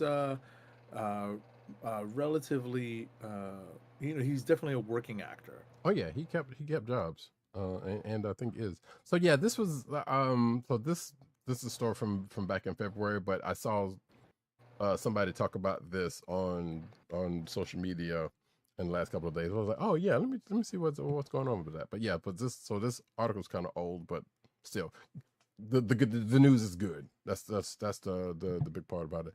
Also, there's some dumbass in the comments of this one, which there always is. Chalk he's not the voice of Optimus Prime. Peter Cullen is. Shut the fuck up. Jesus Christ. This dude's done like 3 or 4 sentences, I think, if you read it. Like he also is. But there's always that asshole that does stuff like that. Anyway, next up, this is some weird news. The Afterlife with Archie show has a release date. Because 1, there's going to be an Afterlife with Archie show. 2, it's going to be on, if I'm not mistaken, it's going to be on Disney Plus. Hold on, I was going to say Archie and other residents of other residents of Riverdale are coming soon to Disney Plus. Like you've never seen them before. The streaming service announced today that its in development series Afterlife with Archie has been greenlit for Halloween 2027 premiere. Warner Brothers, Robert Aguirre, Sacasia, and Greg Berlanti will serve as executive producers on the show. It's the same people who did Riverdale and Chilling Adventures of Sabrina, in case you forgot about those shows.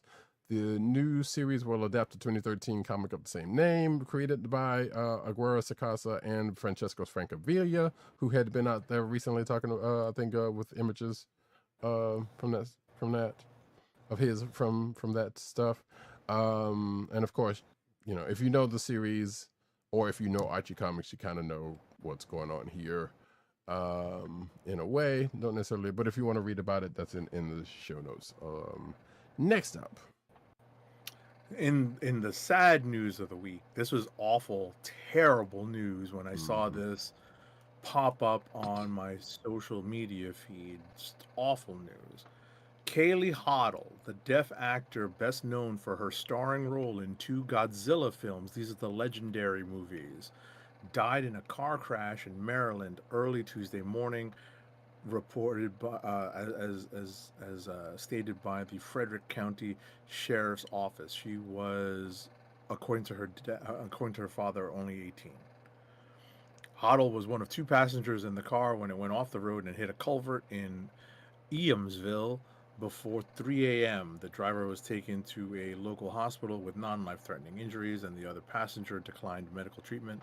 According to a news release from the sheriff's office, excessive speed is believed to be a factor in the crash, which is still under investigation. So if you recall, Hoddle was a native sign language speaker using American Sign Language, and her family members are also deaf. Her parents, Joshua and Ketsi Hoddle, shared emotional video statements about her death on social media sites. I know that several of her co-stars from the 2 Godzilla movies that she was in Godzilla versus Kong and Godzilla X Kong: The New Empire, made statements and paid tribute to her. This Mhm. is terrible, terrible news. Yeah, it is. So young. It's crazy.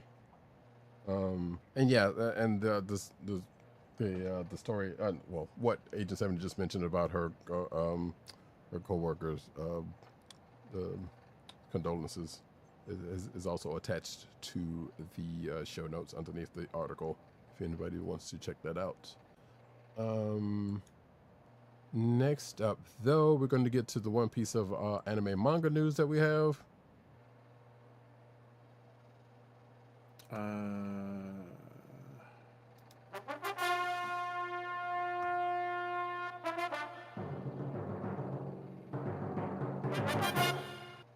No, it's not about One Piece, by the way.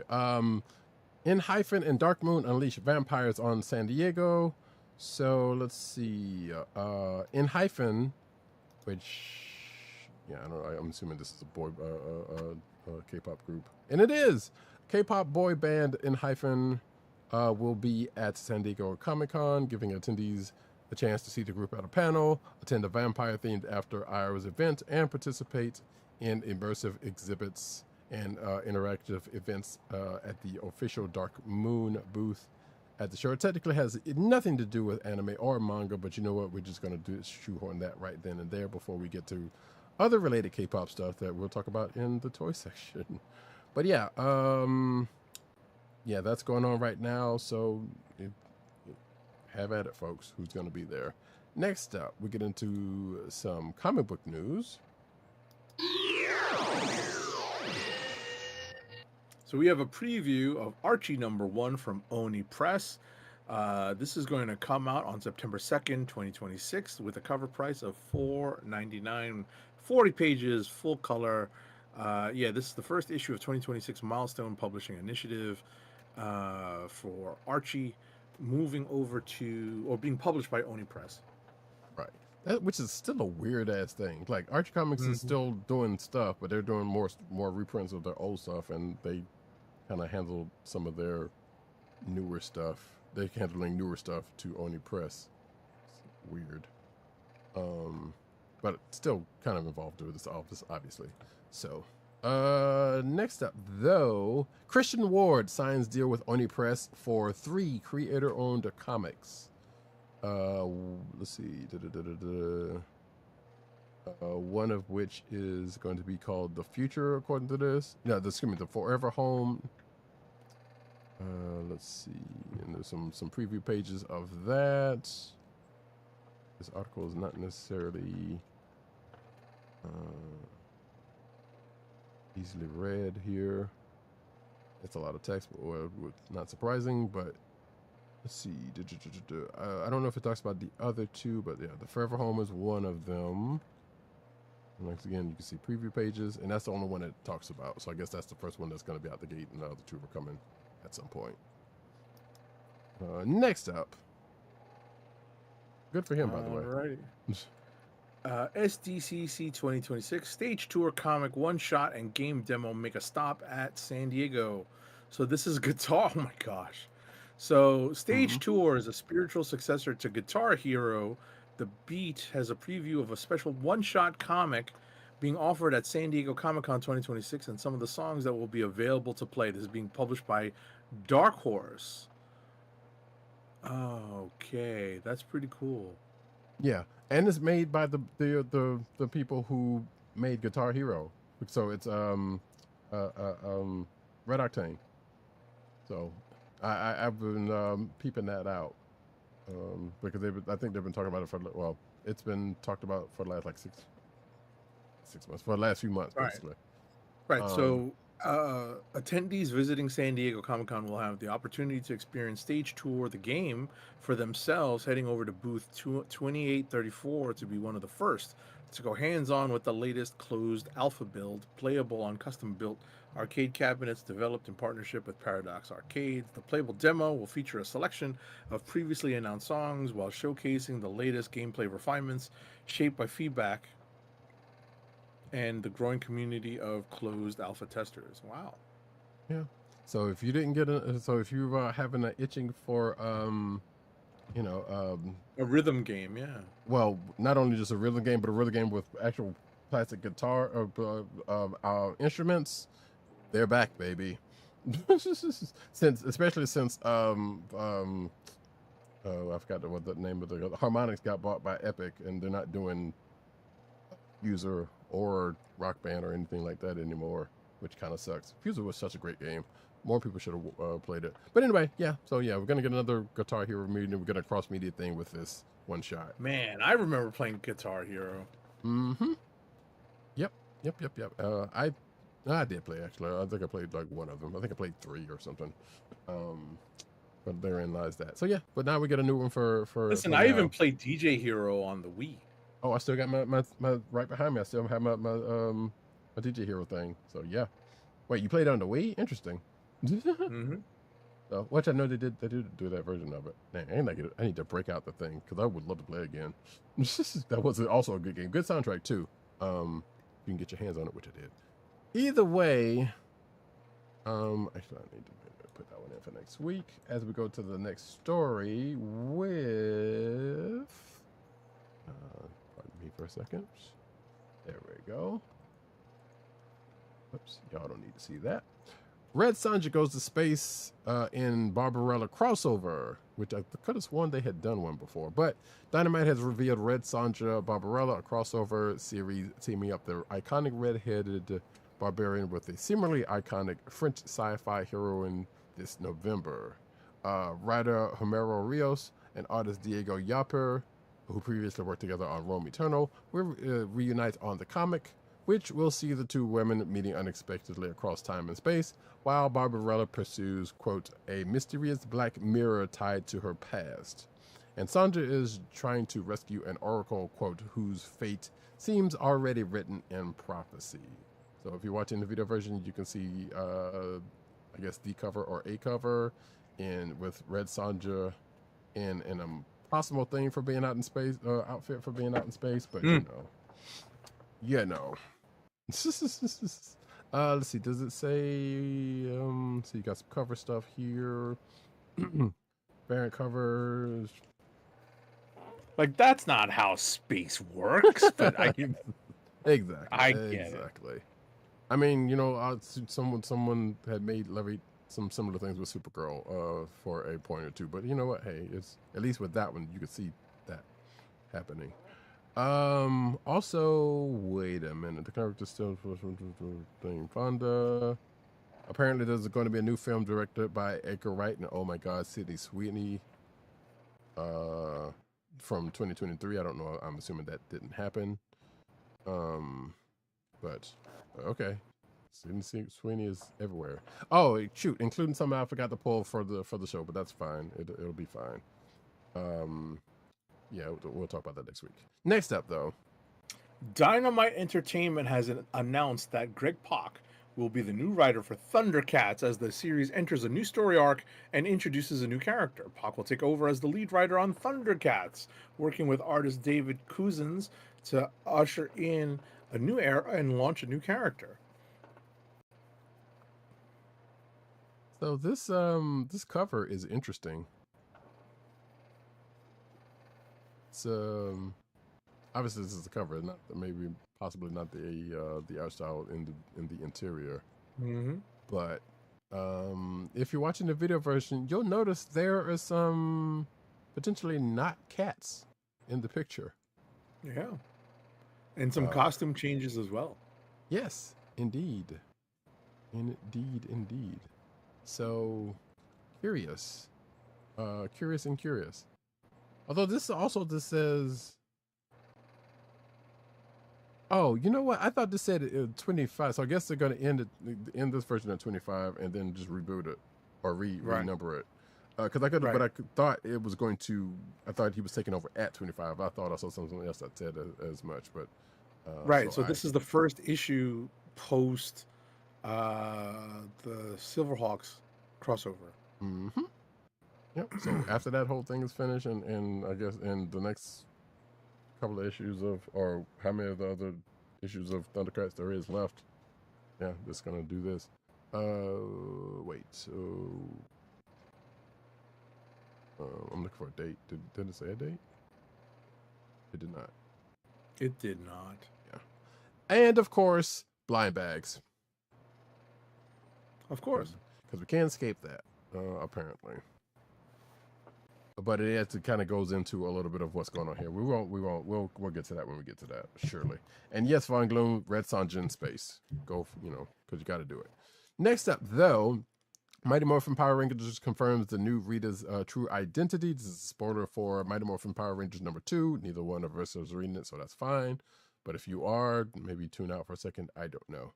Let's see. Mighty Morphin Power Rangers #2 by Marguerite Bennett, Andrew Lee Griffith, Joshua Jensen, and Ed Dushire picks up right where the previous issue left off, with the eponymous heroes facing off against an overwhelming technical threat commanded by the recently introduced Rita Rabiosa. I said Repulsa because that's what I'm used to. I did not know this was a different Rita. Unless this is a really bad typo, which sure. As it turns out, this Rita hails from another dimension entirely, so there you go. One where the Power Rangers stole the life of her child, and as such, which that sounds like something from the Sentai. Weird. One of the Sentai. Anyway, she comes gunning for that of the young Min Kwan in her twisted pursuit of justice, which I believe that's Trini's daughter, if I am not mistaken. So there you go. Yes, that's canon, folks. But anyway, solicitors, which by the way, and Marvel put out their solicits for October. That's in the show notes, and I have to pull whoever else's solicitors are out there at this point. But yeah, check the show notes. Next up. The first ROM comic and Mask Origins will be open to order after the surprise appearance in Mask #1 Blind Bags. Skybound's latest addition to the Energon universe was a surprise to readers. ROM Special #1 was included in Blind Bags for Mask #1, as was the double-sized Mask Origins #1. Initially released in the Blind Bags on June 10th, they are now open to order with a release date of August 26, 2026.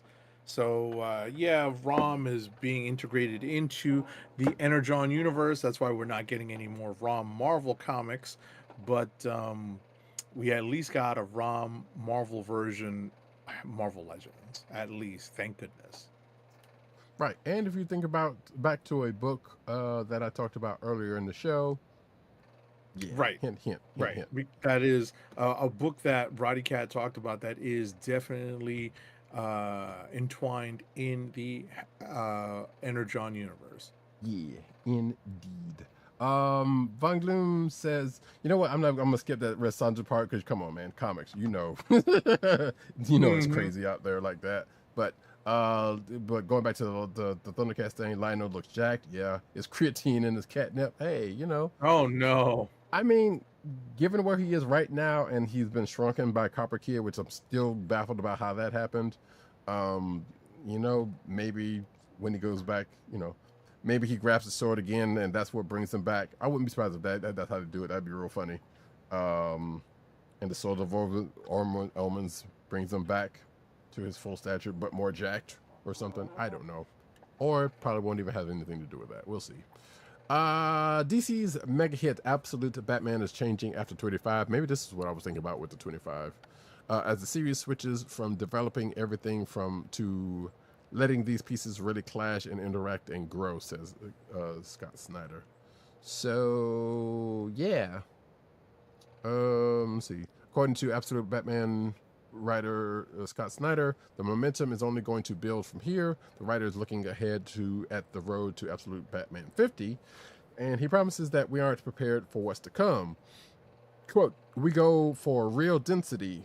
Nick Dragotta and I have always loved really dense comics, Scott Snyder says during an appearance on the podcast on this site's on the AIPT Comics podcast. I don't know why I said that, but it's okay.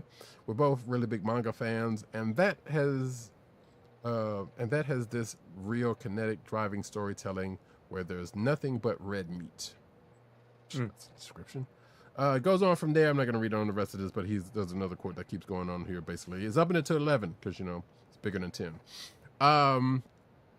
The Absolute Batman will probably hit stores late in 2028. Good lord, depending on the publishing schedule. And yeah, there you go. Look forward to that, Absolute Bat fans. Next up, for those of you at Comic-Con 2026, there will be 2 opportunities to support BINC, the Book Industry Charitable Foundation. Comic sketch art will offer an exclusive variant cover of Absolute Batman number 22 by Mark Brooks, and Den of Geek will host a live eBay auction with Frank Miller. The Mark Brooks cover will be available at the Comic Sketch Art booth number 4903 for $85. The live auction in the Den with Frank Miller will take place from 10:45 to 11:45 a.m. Pacific Daylight Time on Saturday, July 25th at the Harbor Club, 100 East Harbor Drive. Miller will be there to do live sketching, crazy. And the charity auction will feature signed comics and copies of his memoir, Push the Wall, as well as other items. yeah. BINC provides financial support and services for comic retailers and booksellers. Oh, that's good. Yeah. If you're watching the video version, you can see the cover that Mark Brooks has done. So yeah, there you go. DC extends Absolute Green Arrow to 12 issues. So yeah, the first issue debuted at number 2 in direct markets. Let's see. Absolute Green Arrow number 1 took number 2 in the spots, like I just said. Numbers. Quote, I wasn't prepared to believe this book would even exist, because back when I was a DC employee, I know this is a quote from somebody. Oh, that's Pornstack Picture Show. Okay. The right. Yeah, I was getting to that. Okay, yeah. The company felt nowhere near as bold enough to publish something like this. I mean, he's not lying. Pinchot wrote in the Instagram post crediting series architect Scott Snyder and the DC editors for success of the series. Shout out to Mary Javins, I guess, also in that. Which I guess, yeah, sure, that's one of them. DC announced. Good. I'm enjoying it. I mean, yeah, it's been a good book, like I said. So now I'm kind of wondering, because this is one of those situations where, well, one, we knew the book was in that 6th, but a lot of times writers was like, okay, well, I got an end point, I got a beginning point, I got an end point, and so you fill in since then, and with what you're getting, basically. So being that you already knew there was a 6 issues, I assume he had already had something going on. So now I'm wondering if he already had plans. There was more plans that he hadn't already, put in, that he was just like shortened or what. That's likely. It's likely, but at the end of the day, I think it's playing out the same way that Martian Manhunter did, where they extended it just to give him more space to tell a story he probably already had prepared to tell. Right. Wait. I thought that was just a hard. Martian Manhunter was a hard 12 already. I didn't know they had extended it. Okay, cool. This is another one I hadn't read, but it's not surprising here. So yeah, good. We get more Absolute Green Arrow, and we still have. No, we had stories about the Martian Manhunter series extending up to 12. I think it was like 6 or 8, and then it went up to 12. Yeah, but as you said, we read a lot of stories. We do a lot of stories that sound very similar. So yes, I'm not putting it past any of that being the case. Von Gloom says Ram has seen better days. Chitara broke his heart, and he hit the gym to focus on himself. Wait, why would Chitara? Okay, you know what? I'm not gonna. Now, if you had said Tigra or Bengali, yeah, I would have been like, sure, yeah, that's that. But that's funny right there. We got a literal demon Joker. What can top that? I assume he's talking about Absolute Bats. Mm-hmm. So yeah, guess you'll find out, won't you? Haha. But anyway, that's that for Absolute Green Arrow. Next up. All right, so this is me. Oh my goodness. DC Comics officially kills off the Flash's most important villain. So Absolute Flash number 17 is where Wally West will meet one of the Flash's most powerful supervillains. The catch is the supervillain in question, Gorilla Grodd, isn't at full form yet. Let's see.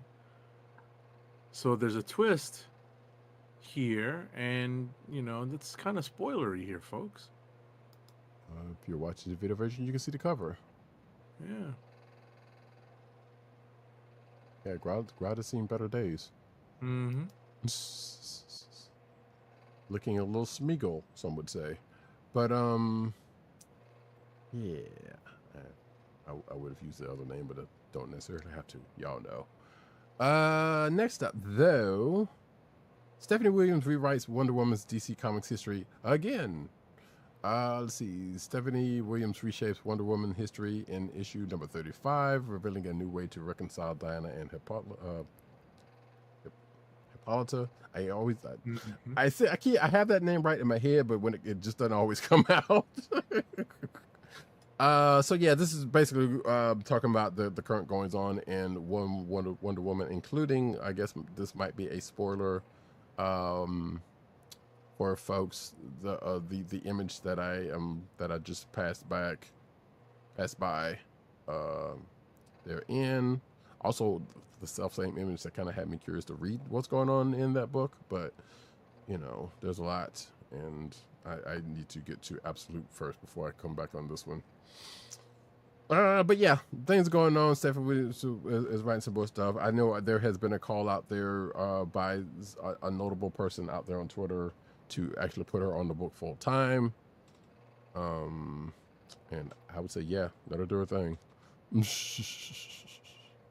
Okay, well, here's another story for next week. Also, as we get to the next story with... This is a book that's out this week. Detective Comics number 1111. Goodness gracious. It brings Batman, Green Arrow, and Black Canary face to face with a ghost from their past as a new Prion emerges. So this is a new hero named Prion, sharing the code name of a mysterious trainee who suffered a tragic fate years ago during the trio's combat training. Wow. Okay. You gotta love that found footage lore. Mm-hmm. That keeps coming into play. Next up, though, Punisher one-shots against Black Widow, Wolverine, and Winter Soldier are coming in October, it looks like. So it's called Punisher Showdowns. Again, launching in October, teaming Frank Castle with the aforementioned other characters that I said. Tom Waltz will be writing the one-shots with Greg Land, Bruno Bull, and Edgar Salazar on art. It was awful. It was terrible. Hey, boo! It was pretty terrible. It was bad. Oh, we hadn't had a Greg Land sighting in a minute, and this is I love it. I love it for us. But yeah, so yeah, that's gonna be a thing. It's gonna be in October, like I said. So the Black Widow one will be first, followed by the Wolverine, and then the Winter Soldier one shots. As I said, yeah, Land's only doing the Black Widow one, right? So I get to say Greg Land cover, once again. But yeah, that's the thing that's coming. Catch it. Next, wait, actually, hold on, let me see. Did we get in I think, yeah. So this is from Solicits also. Yeah, 10/21 is when the Black Widow one is gonna stop, and then keep going from there. Next up. All right, Chef Jose Andres joins Earth's Mightiest Heroes and Meals to Astonish Avengers #1 this October. So this, I guess, is the next version of Meals to Astonish, because there was a previous one-shot inspired by the mission of World Central Kitchen, right? That was Spider-Man centric. Now this one is Avenger centric. This is coming out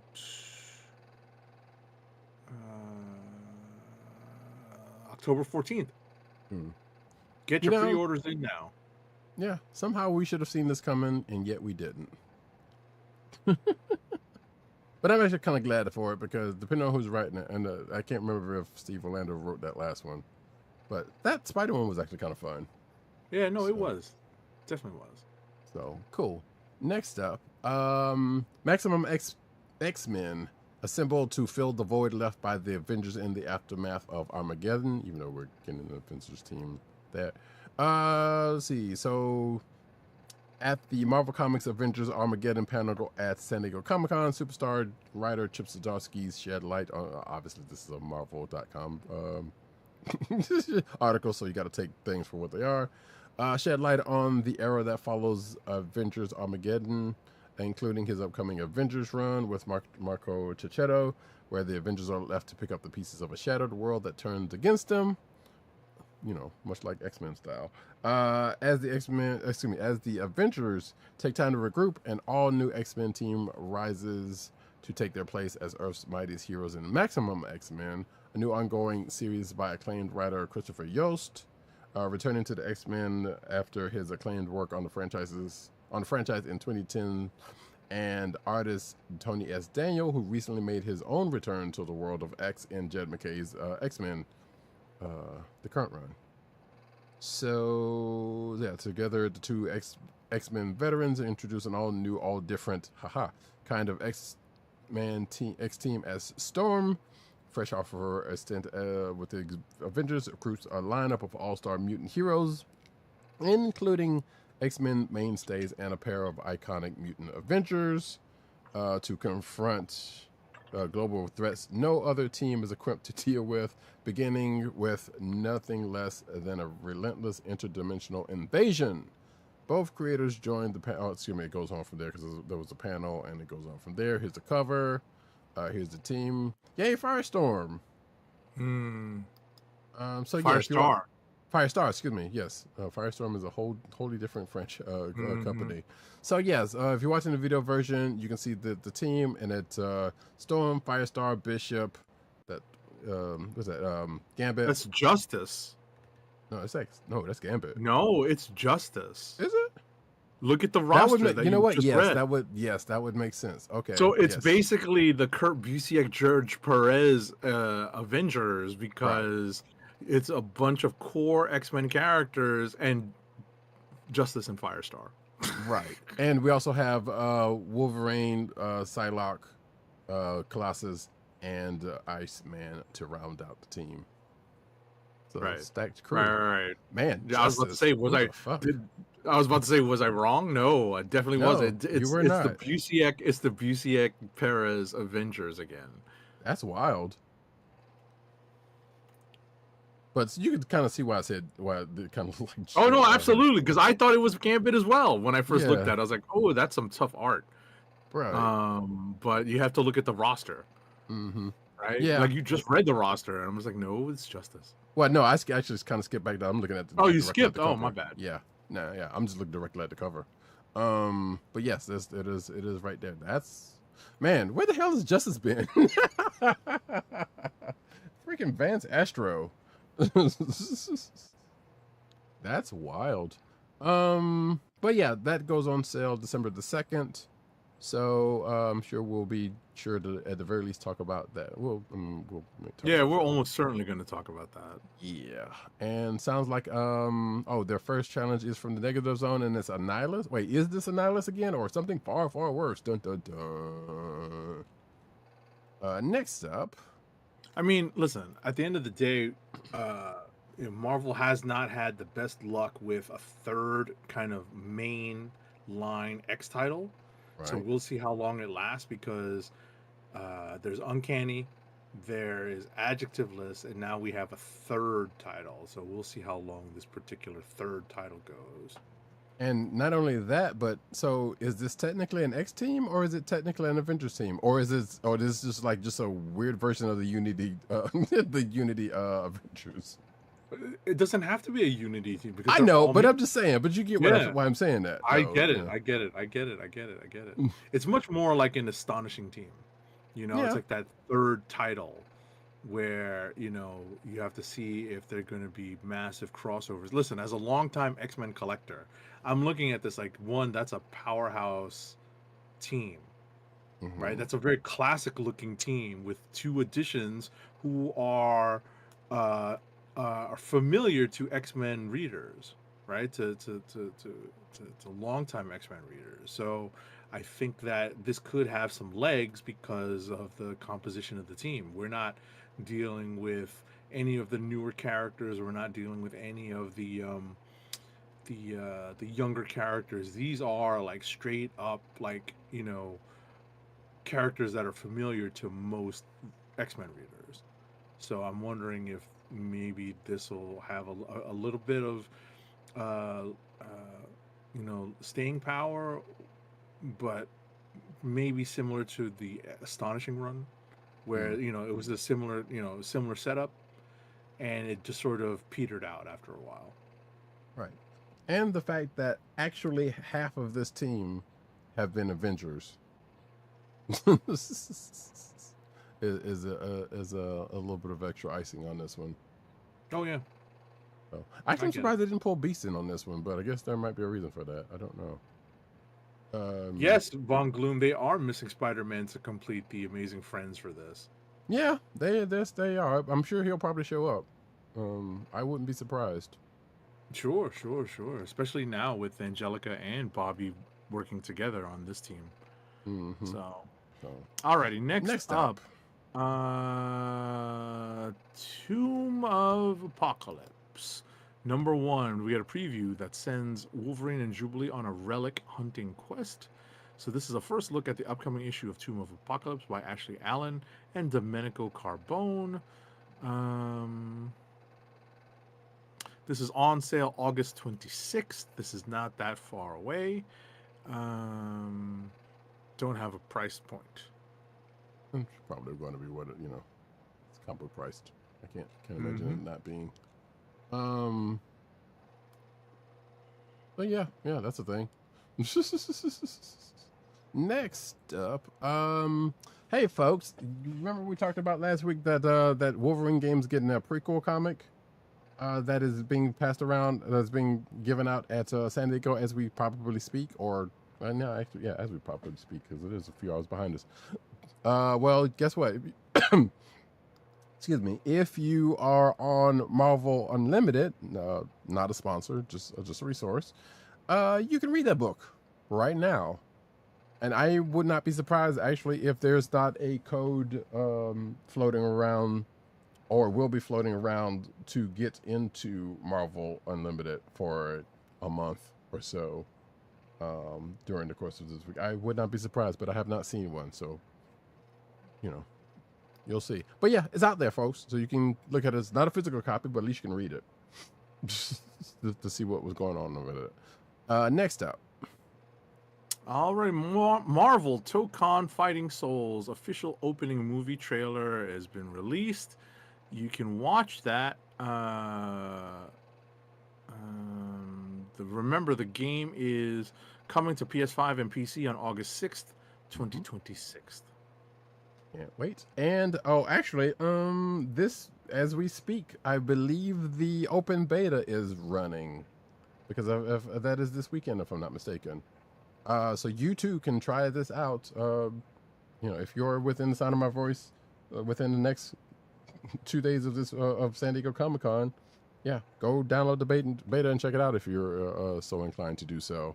Because also, as we found out earlier before the show, Marvel Tokon Fighter Souls revealed Phoenix Cyclops as first DLC fighter. I'm pretty sure they're not going to be in the open beta though. But the new trailer has been revealed. Excuse me. And if you're watching the video version, you can see the trailer attached to the article, which I have not watched yet. But so yeah, he'll be the first fighter added as a part of the year 1 content. He's being voiced by the same voice actor who is voicing him in X-Men 97, Marvel Rivals, and Marvel Cosmic Invasion. So you'll know the voice if you check out any of those. Let's see. Yeah, open beta is being held this weekend, July 24th to the 26th. So like I said, yeah, go download it and check it out right now if you're interested. Probably by the time you hear this in audio form, it's probably going to be over with. Sorry. But it'll be out another week or so later, so you'll be fine. Next up, we're getting a little toy corner. Yes. So Hasbro is set to produce Legend of Zelda toys. I think these are up on Hasbro Pulse. believe so. or they're yeah. about to. Yeah. So we're getting new toys based on Nintendo's The Legend of Zelda franchise. So Which the multi-year collaboration is set to begin in 2027, starting with the first reveals of three 6-inch scale figures at San Diego Comic-Con. as the dude from Secret Galaxy like to say, Hasbro, till all are one. Hmm. Speaking of, you know what? I'm going to save Agent 70 a slight bit of. I don't want to call it a headache because it ain't a headache for me, but I'm gonna get the next 1, 2, 3, 4. So the Nap next one, time. So the next one for you is the Upper Deck story. But Wizards of the Coast reveals 3 Magic the Gathering sets for 2027 because they do work on this stuff way ahead of time. Also announces 2027 MagicCon dates, which sure MagicCon ATL is coming up this November, so of course they're starting to get the ones for next year on and popping. But this news comes from MagicCon Amsterdam, which just wrapped up this past weekend. And yeah, they did offer a good bit. So let's see. Noctis, the Sunken Realms is one set that's coming up. We have a return to Kamigawa set, which is called the Kamigawa Titan Breach. There's a typo in this article. Let's see. Which is, as this says, in this set, the monster world of Ikora, which is another set, literally collides with Kamigawa for a classic mechs versus monsters showdown. So it's basically Godzilla set, kinda. It's kaiju set, another kaiju set, which Godzilla has been in Magic the Gathering, so you can't say there's no synergy. There wasn't there.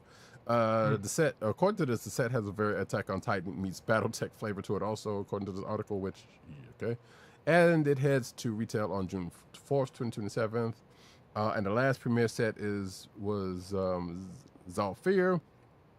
This is the home plane for the Planeswalker Teferi, if you know that person. Which is one part of the continent. It goes into some lore stuff. But this set is an Afro-fantasy and Afro-futuristic inspired set, so that's cool. And contains several cultural elements of African lore, because that's one thing that hasn't tapped in this game yet. It will head to stores on October 1st of 2027. And Wizards of the Coast also confirmed there's some Universes Beyond sets that are coming next year, excuse me.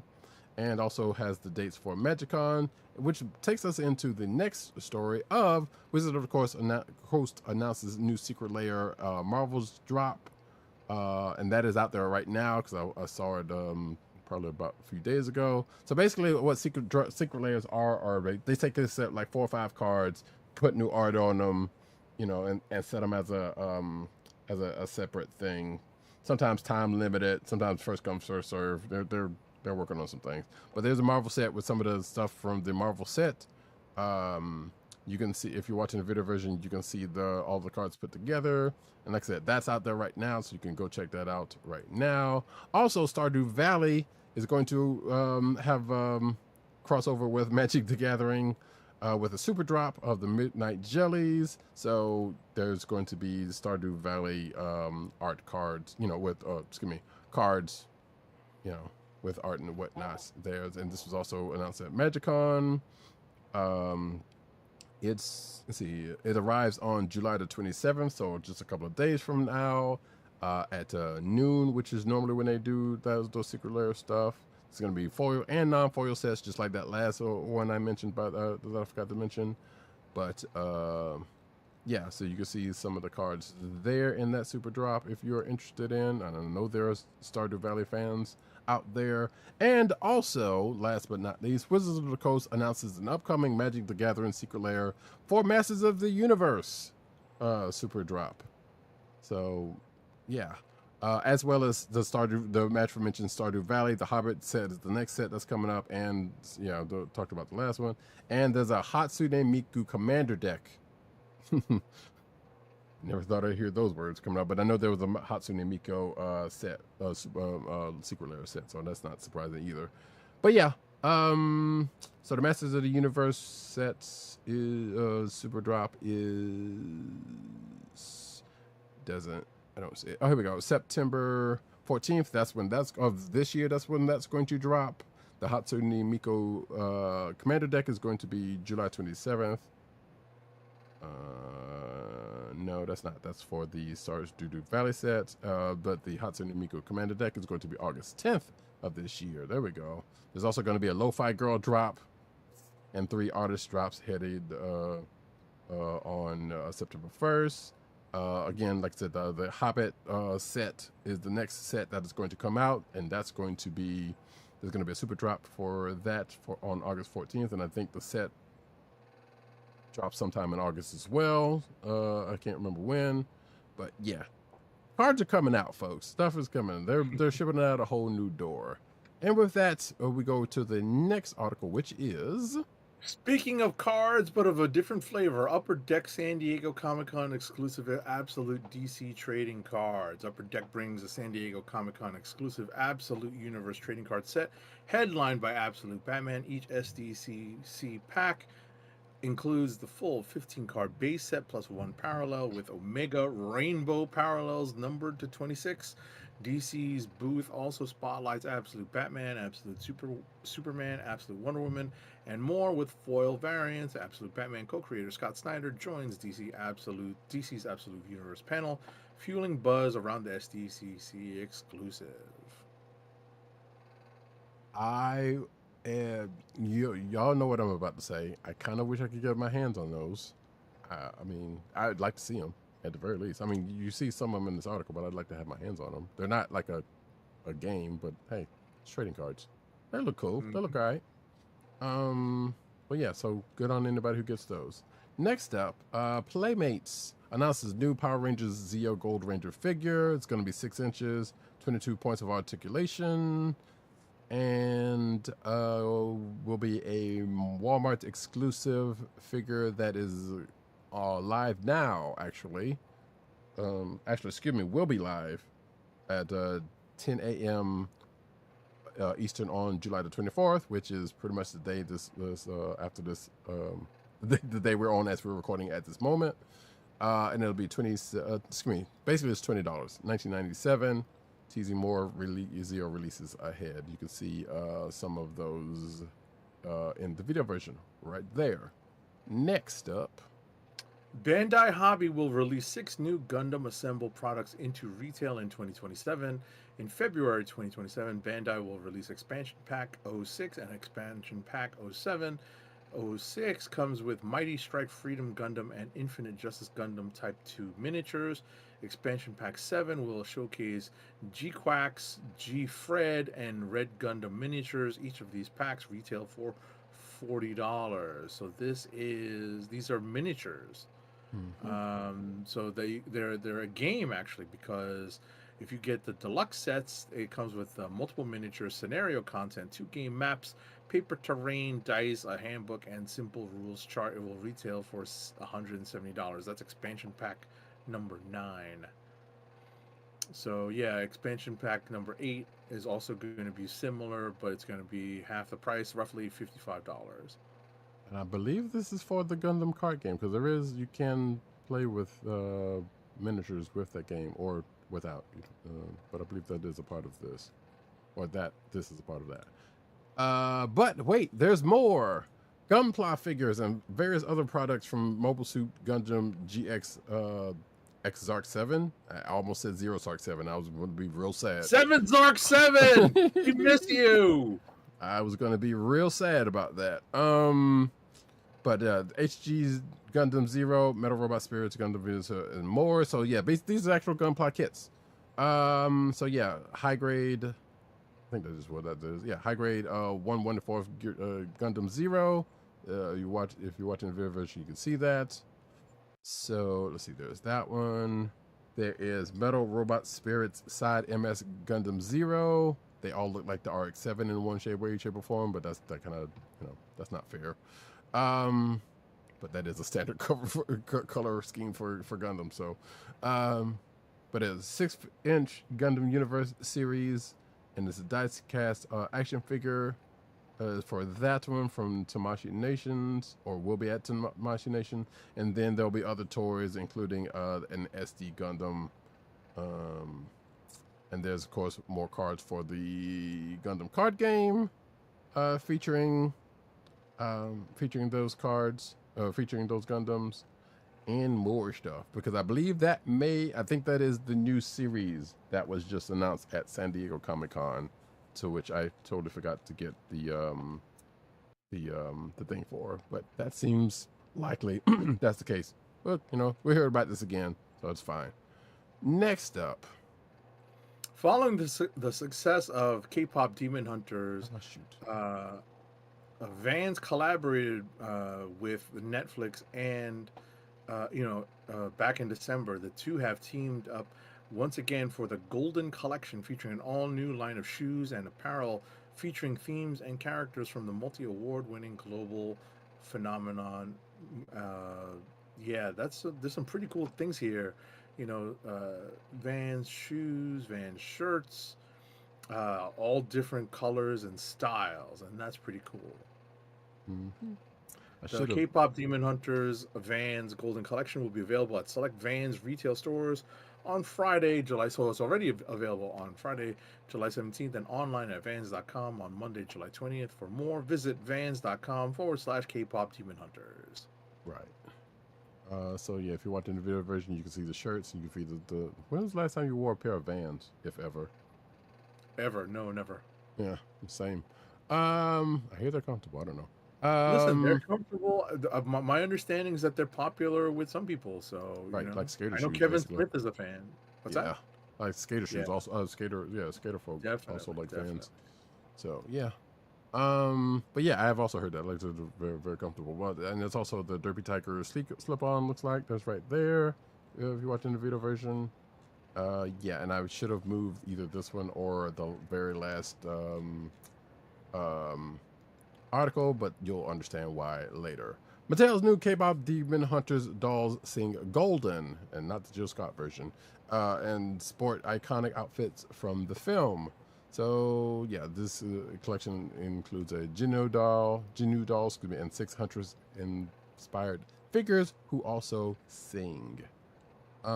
We might have possibly talked about a similar one or these exact ones with specific ones, but yeah, these are the Mattel dolls that sings. That you can buy them out there now. If you're watching the video version, you can see where they are. Run to your retailer of choice in that respect, and grab these. But yeah, there's the How It's Done performance look. There's the Zoe singing Cape Golden. There's the How It's Done one for Zoe. There's the Mira Golden doll, and there's the How It's Done version, and there's the Saju Boys Jinnu. There's the K-pop Demon Hunters pre-order for the Blu-ray, which apparently this is a holdover date because it says pre-orders are available now to be released December 31st, and we know that's usually a date that's not the direct date until they actually announce it. $49.95 for the pre-order, by the way, if you're interested in that. And I'm sure folks are. I actually might end up copying it. I don't know. Next up, though.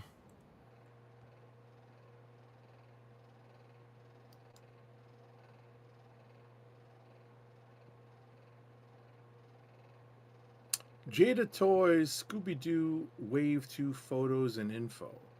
So a second wave has been announced by Jada Toys. Wave 2 for the Scooby-Doo 1/12 scale figures include 3 figures, Scooby-Doo, Sea Demon, and Spooky Space Kook. Pre-orders for the assortment go live on Monday, July. They went live on Monday, July 20th. Would he have gotten away with it if it wasn't for those crazy kids? Those meddling kids? And their dog? Don't know. But also, when did Jadakiss get into toys? Let me move on.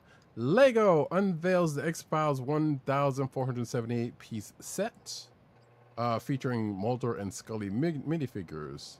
So yeah, you see the picture of Gillian Anderson holding it up. There's also something in the clickbait section of the article of this week's show. There was an interview with her about that. So yeah, there you go. Let's see. The X-Files set is part of the company's Legos Ideas line, which users submit ideas for products.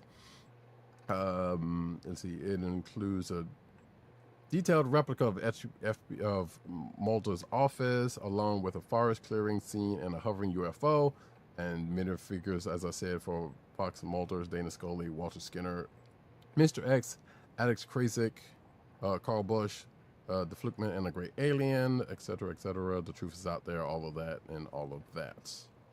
Next up. Lego's Donkey Kong arcade machine lets Mario jump endless barrels. Miyamoto's reportedly happy. So this is a rendition of the OG Donkey Kong game.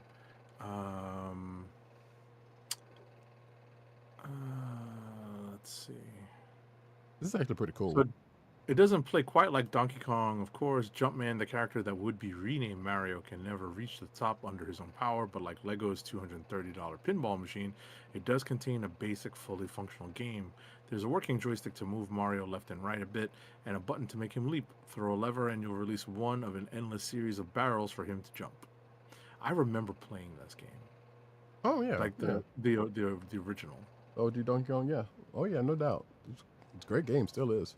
Also, I don't know if the video is attached to this. Well, there's a video about that, but the video that announced this had Steve Wiebe, who I think is the current record holder for Donkey Kong, and not the other dude. And people was happy about that. You should check it out. So it's kind of an amusing commercial, trailer commercial, whatever the case may be.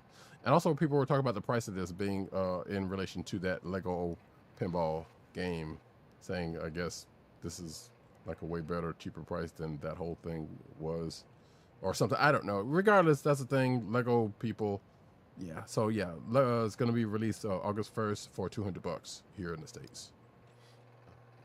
Which I guess technically that's not a bad price, but it's also Legos, so they're expensive. Oh, the Lego pinball machine is $230, by the way. So I guess therein lies that.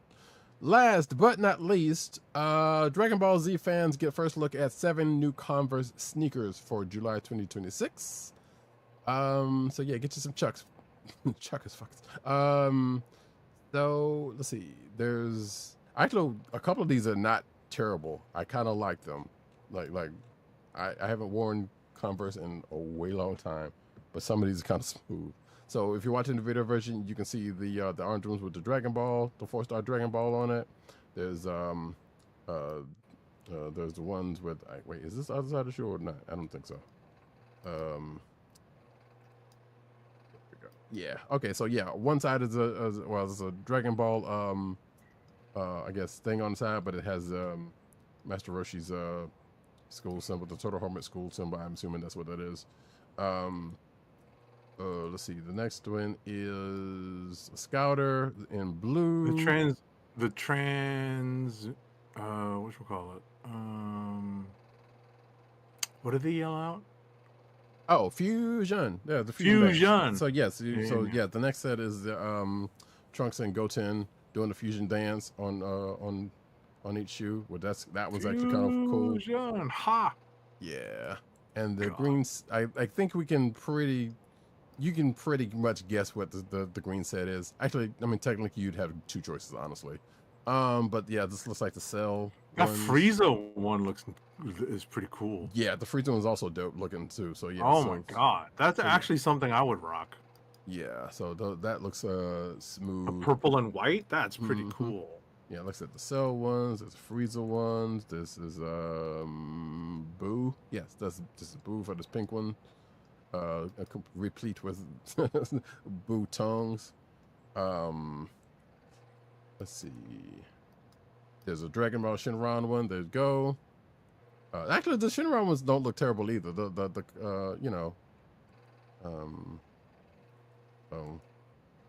Would I rock them? Don't know, but I'm just saying they don't. I would rock the Frieza one. The Frieza one. That's pretty cool looking. The white and purple.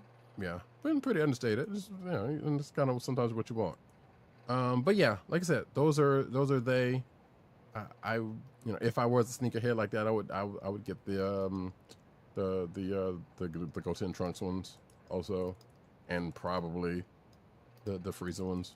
Honestly, actually, I would definitely get the Shinrod ones as well. But No, that's the just Frieza, the Frieza ones are it. That's actually some pretty fashionable looking Chucks right there. Oh, I didn't say I would wear them. I just said I would get them. No, I would. I think I would wear the Frieza ones. Yeah, I mean, yeah, I can see that. Look at that. They're that's a Absolutely smooth looking color scheme going on there. There you go. Some Chucks, folks. They're still around. Gotta love it. Let's see. I mean, they're actually good.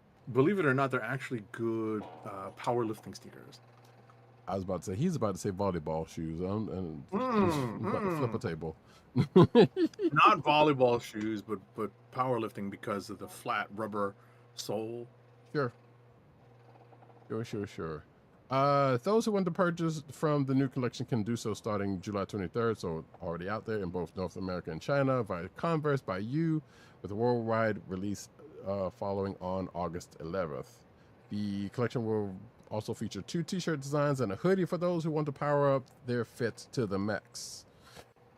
Because you can't do that and not have that joke happen. I would like to see the shirts, but yeah. That's it, folks. That is yeah, I don't know. I don't know if I know Von Gloom had expressed an interest in one of those. I feel like on Twitter, not trying to pull a man out of what he's doing, but I feel like he expressed an interest in one of these. I forgot which one though, but it is what it is. But that's it. Oh, I like how this article does mention that diehard fans may also be sad that series stalwarts such as Krillin and Yamcha didn't also make the cut.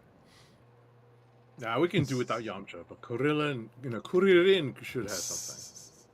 Yeah, I was getting to that exact same thing. And even though if they come to the butt of numerous memes, I mean, the Yamcha one so far, when so many powered up Saiyans are around. Actually, no Vegeta one either. That's interesting. But it is what it is. So I'm sure that could be the next set because I feel like that's probably going to be a second. There's going to be a second collection of this at some point. Right. I feel like maybe the one with the symbol on it is Vegeta.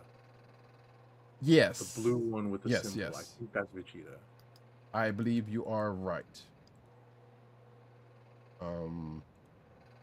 Because it does have the Scouter also on the side, so that's Yeah, I figured that's what it was. Because I was like, I wonder what that means, the symbol. But I think when we put 2 and 2 together, I think that's the Vegeta version. Right, or it could be any. I mean, well, technically, that would definitely be Vegeta would be the one for that one because I can't think of any of the other. Like it wouldn't be like Raditz or fucking. Yeah, I didn't even recognize the Scouter thing. Right. Until you pointed it out. Right. So, or one of them other drugs, Raccoon, not Raccoon. That's oh shoot, no Ginyu. But again, there's probably another. There's going to be another collection of this at some point. Von Gloom actually pops out and says, "Taught my daughters how to do the fusion dance." That's good parenting right there, sir. There we go. So yeah, Von Gloom said he would rock the Frieza one and call. No, sir. Come on now, sir. God. Sir. Like, you what? You might walk up to someone and say Kakaroto, Why did I hear a story about somebody at DreamCon doing exactly that? Somebody in a Frieza cosplay doing just that, and surprised they didn't get their ass beat. But I've heard a couple of different stories about that happening. I'm like, and I don't think that person was was black. I don't know. I don't know. So I just heard the story, and but people were kind of riled up as if that was the case. So don't know. I'm getting third-hand information. Second-hand information is kind of sort of third-hand information, honestly. But regardless, folks, watch yourselves. Don't get fucked up. Don't get fucked up. But anyway, folks, that is it. And it's already late, so we need to wrap this up. Well, let's get to one last ad read, please, sir. Our last ad read for this episode: keep our podcast free by shopping at Amazon. Visit cspn.us and click the Keep Our Podcast Free link at the top of the page. From there, scroll down and click on the Amazon link to shop. Purchase items from Amazon as you normally would, whether it's books, music, electronics, jewelry, apparel, or Marvel Legends. For every purchase made on Amazon through our link, Amazon sends the CSPN payment that helps us keep the Comic Book Chronicles podcast free for our listeners at no extra cost to you. Amazon.com through CSPN.us. Do it today. All right, folks, that's it. We've got to get up out of here. Programming notes. Before we did the Yamcha shoes will fall apart. Stop it. They will fall to the side for sure. But anyway, programming note. Next week we will be on Movie Protocol because, hey, I don't know. There's a little known movie called Spider-Man: Brand New Day coming out next week. Don't know if you heard about it. Probably not. Under the radar. Sure. Hope you have your tickets. We hope you have your tickets. Yes, indeed. We already got ours, so this has been set in stone since those tickets been out. So this is a thing. Technically, I mean, as things tend to go, it's more for Agent 70 than me because I usually go to a matinee in the afternoon, and he and his people's. Yeah, we got to go after work. Yeah, so therein lies that. But we will absolutely let folks know when we record the show, which will probably either be the next day or Saturday, depending on how the weekend works out. We'll see how things works out. I know wait, that's this weekend, isn't it? Yeah, that's this weekend, so I don't have to worry about that. I was about to say because I got a magic tournament that I'm supposed to be not necessarily a part of. Nice. But well, I'm not in it, but I'm supposed to. We're definitely going to have plenty of wrap up on San Diego Comic-Con news as well. Oh yeah, even as we were going, the big Marvel Hall H panel isn't until Saturday, so we're definitely going to have plenty of time to digest that and report on that next week. Yeah, and I was about to say, yeah, there even as we were recording, there was stuff still coming out. So, and there's stuff I had already missed too. So there's they're 3 hours behind us. So right now it's only like 8. Like all the latter stuff that dropped in the evening is it was still getting published. So yep. So that being said, more and more news next week for next week's show when we do that recording. That being said, I have been Roddykat. You can find me at Roddykat on Twitter and Blue Sky. You can find me at News Nerds on Twitter and Blue Sky. You can find me at CBCaps on Instagram. Agent_70 on Twitter, Instagram, Blue Sky, and Threads. You can find this here show on the Coastal of the Podcast Network, the CSPN.us. Do it today. You can also find this on your podcast perusal place of choice, whether it be Google Play, Apple iTunes, aka Apple Podcasts, Spotify, or the Coastal of the Podcast Network SoundCloud page. But also, you can find us recording every Thursday night, 9:30 / more closer to 10 o'clock on YouTube.com/TheKliqNation and Twitch.tv /Comic Book Chronicles. Make sure to click like, subscribe, and leave us all the positive 5-star reviews, especially on Apple Podcasts. That helps people find our show. Hit that notification button so you know when we are on live and direct. Leave positive reviews wherever you go. Thank you for watching and listening. Wait, so you're saying Von Gloom? So you're saying the one guy that I may have heard about was one of the RDC guys that did it? So RDC is the people who put on DreamCon, and you might have seen some of their shorts out there or some of their videos out there if you're on the YouTube enough in certain places. But I think this might have been a different person. I don't think it was one of them because I feel like enough people would have known if it was that dude or not. But I think I know who you read that because I think he was the one who was doing it in some of their Dragon Ball stuff. But I don't think it was him. I don't know, like I said, second party, third party stuff. So like I said, and I wasn't there. I ain't one of the cool people. So one way or another, somebody could have possibly gotten it behind beat or not. If it was him, then probably not. If it was somebody else, then potentially. But later days, Von Gloom, we will holler at you. Remember, holler at you. Hope you have a good rest of the night or your night gets better at work. As it were. But this has been the Comic Book Chronicles. Peace. Peace. One. Wakanda forever! Good evening, Rick. Would you believe it's Dr. Doom? What's on your evil mind? Hold your insulting tongue and mark my words well. How about this rumor that you are really Iron Man, Mr. Stark?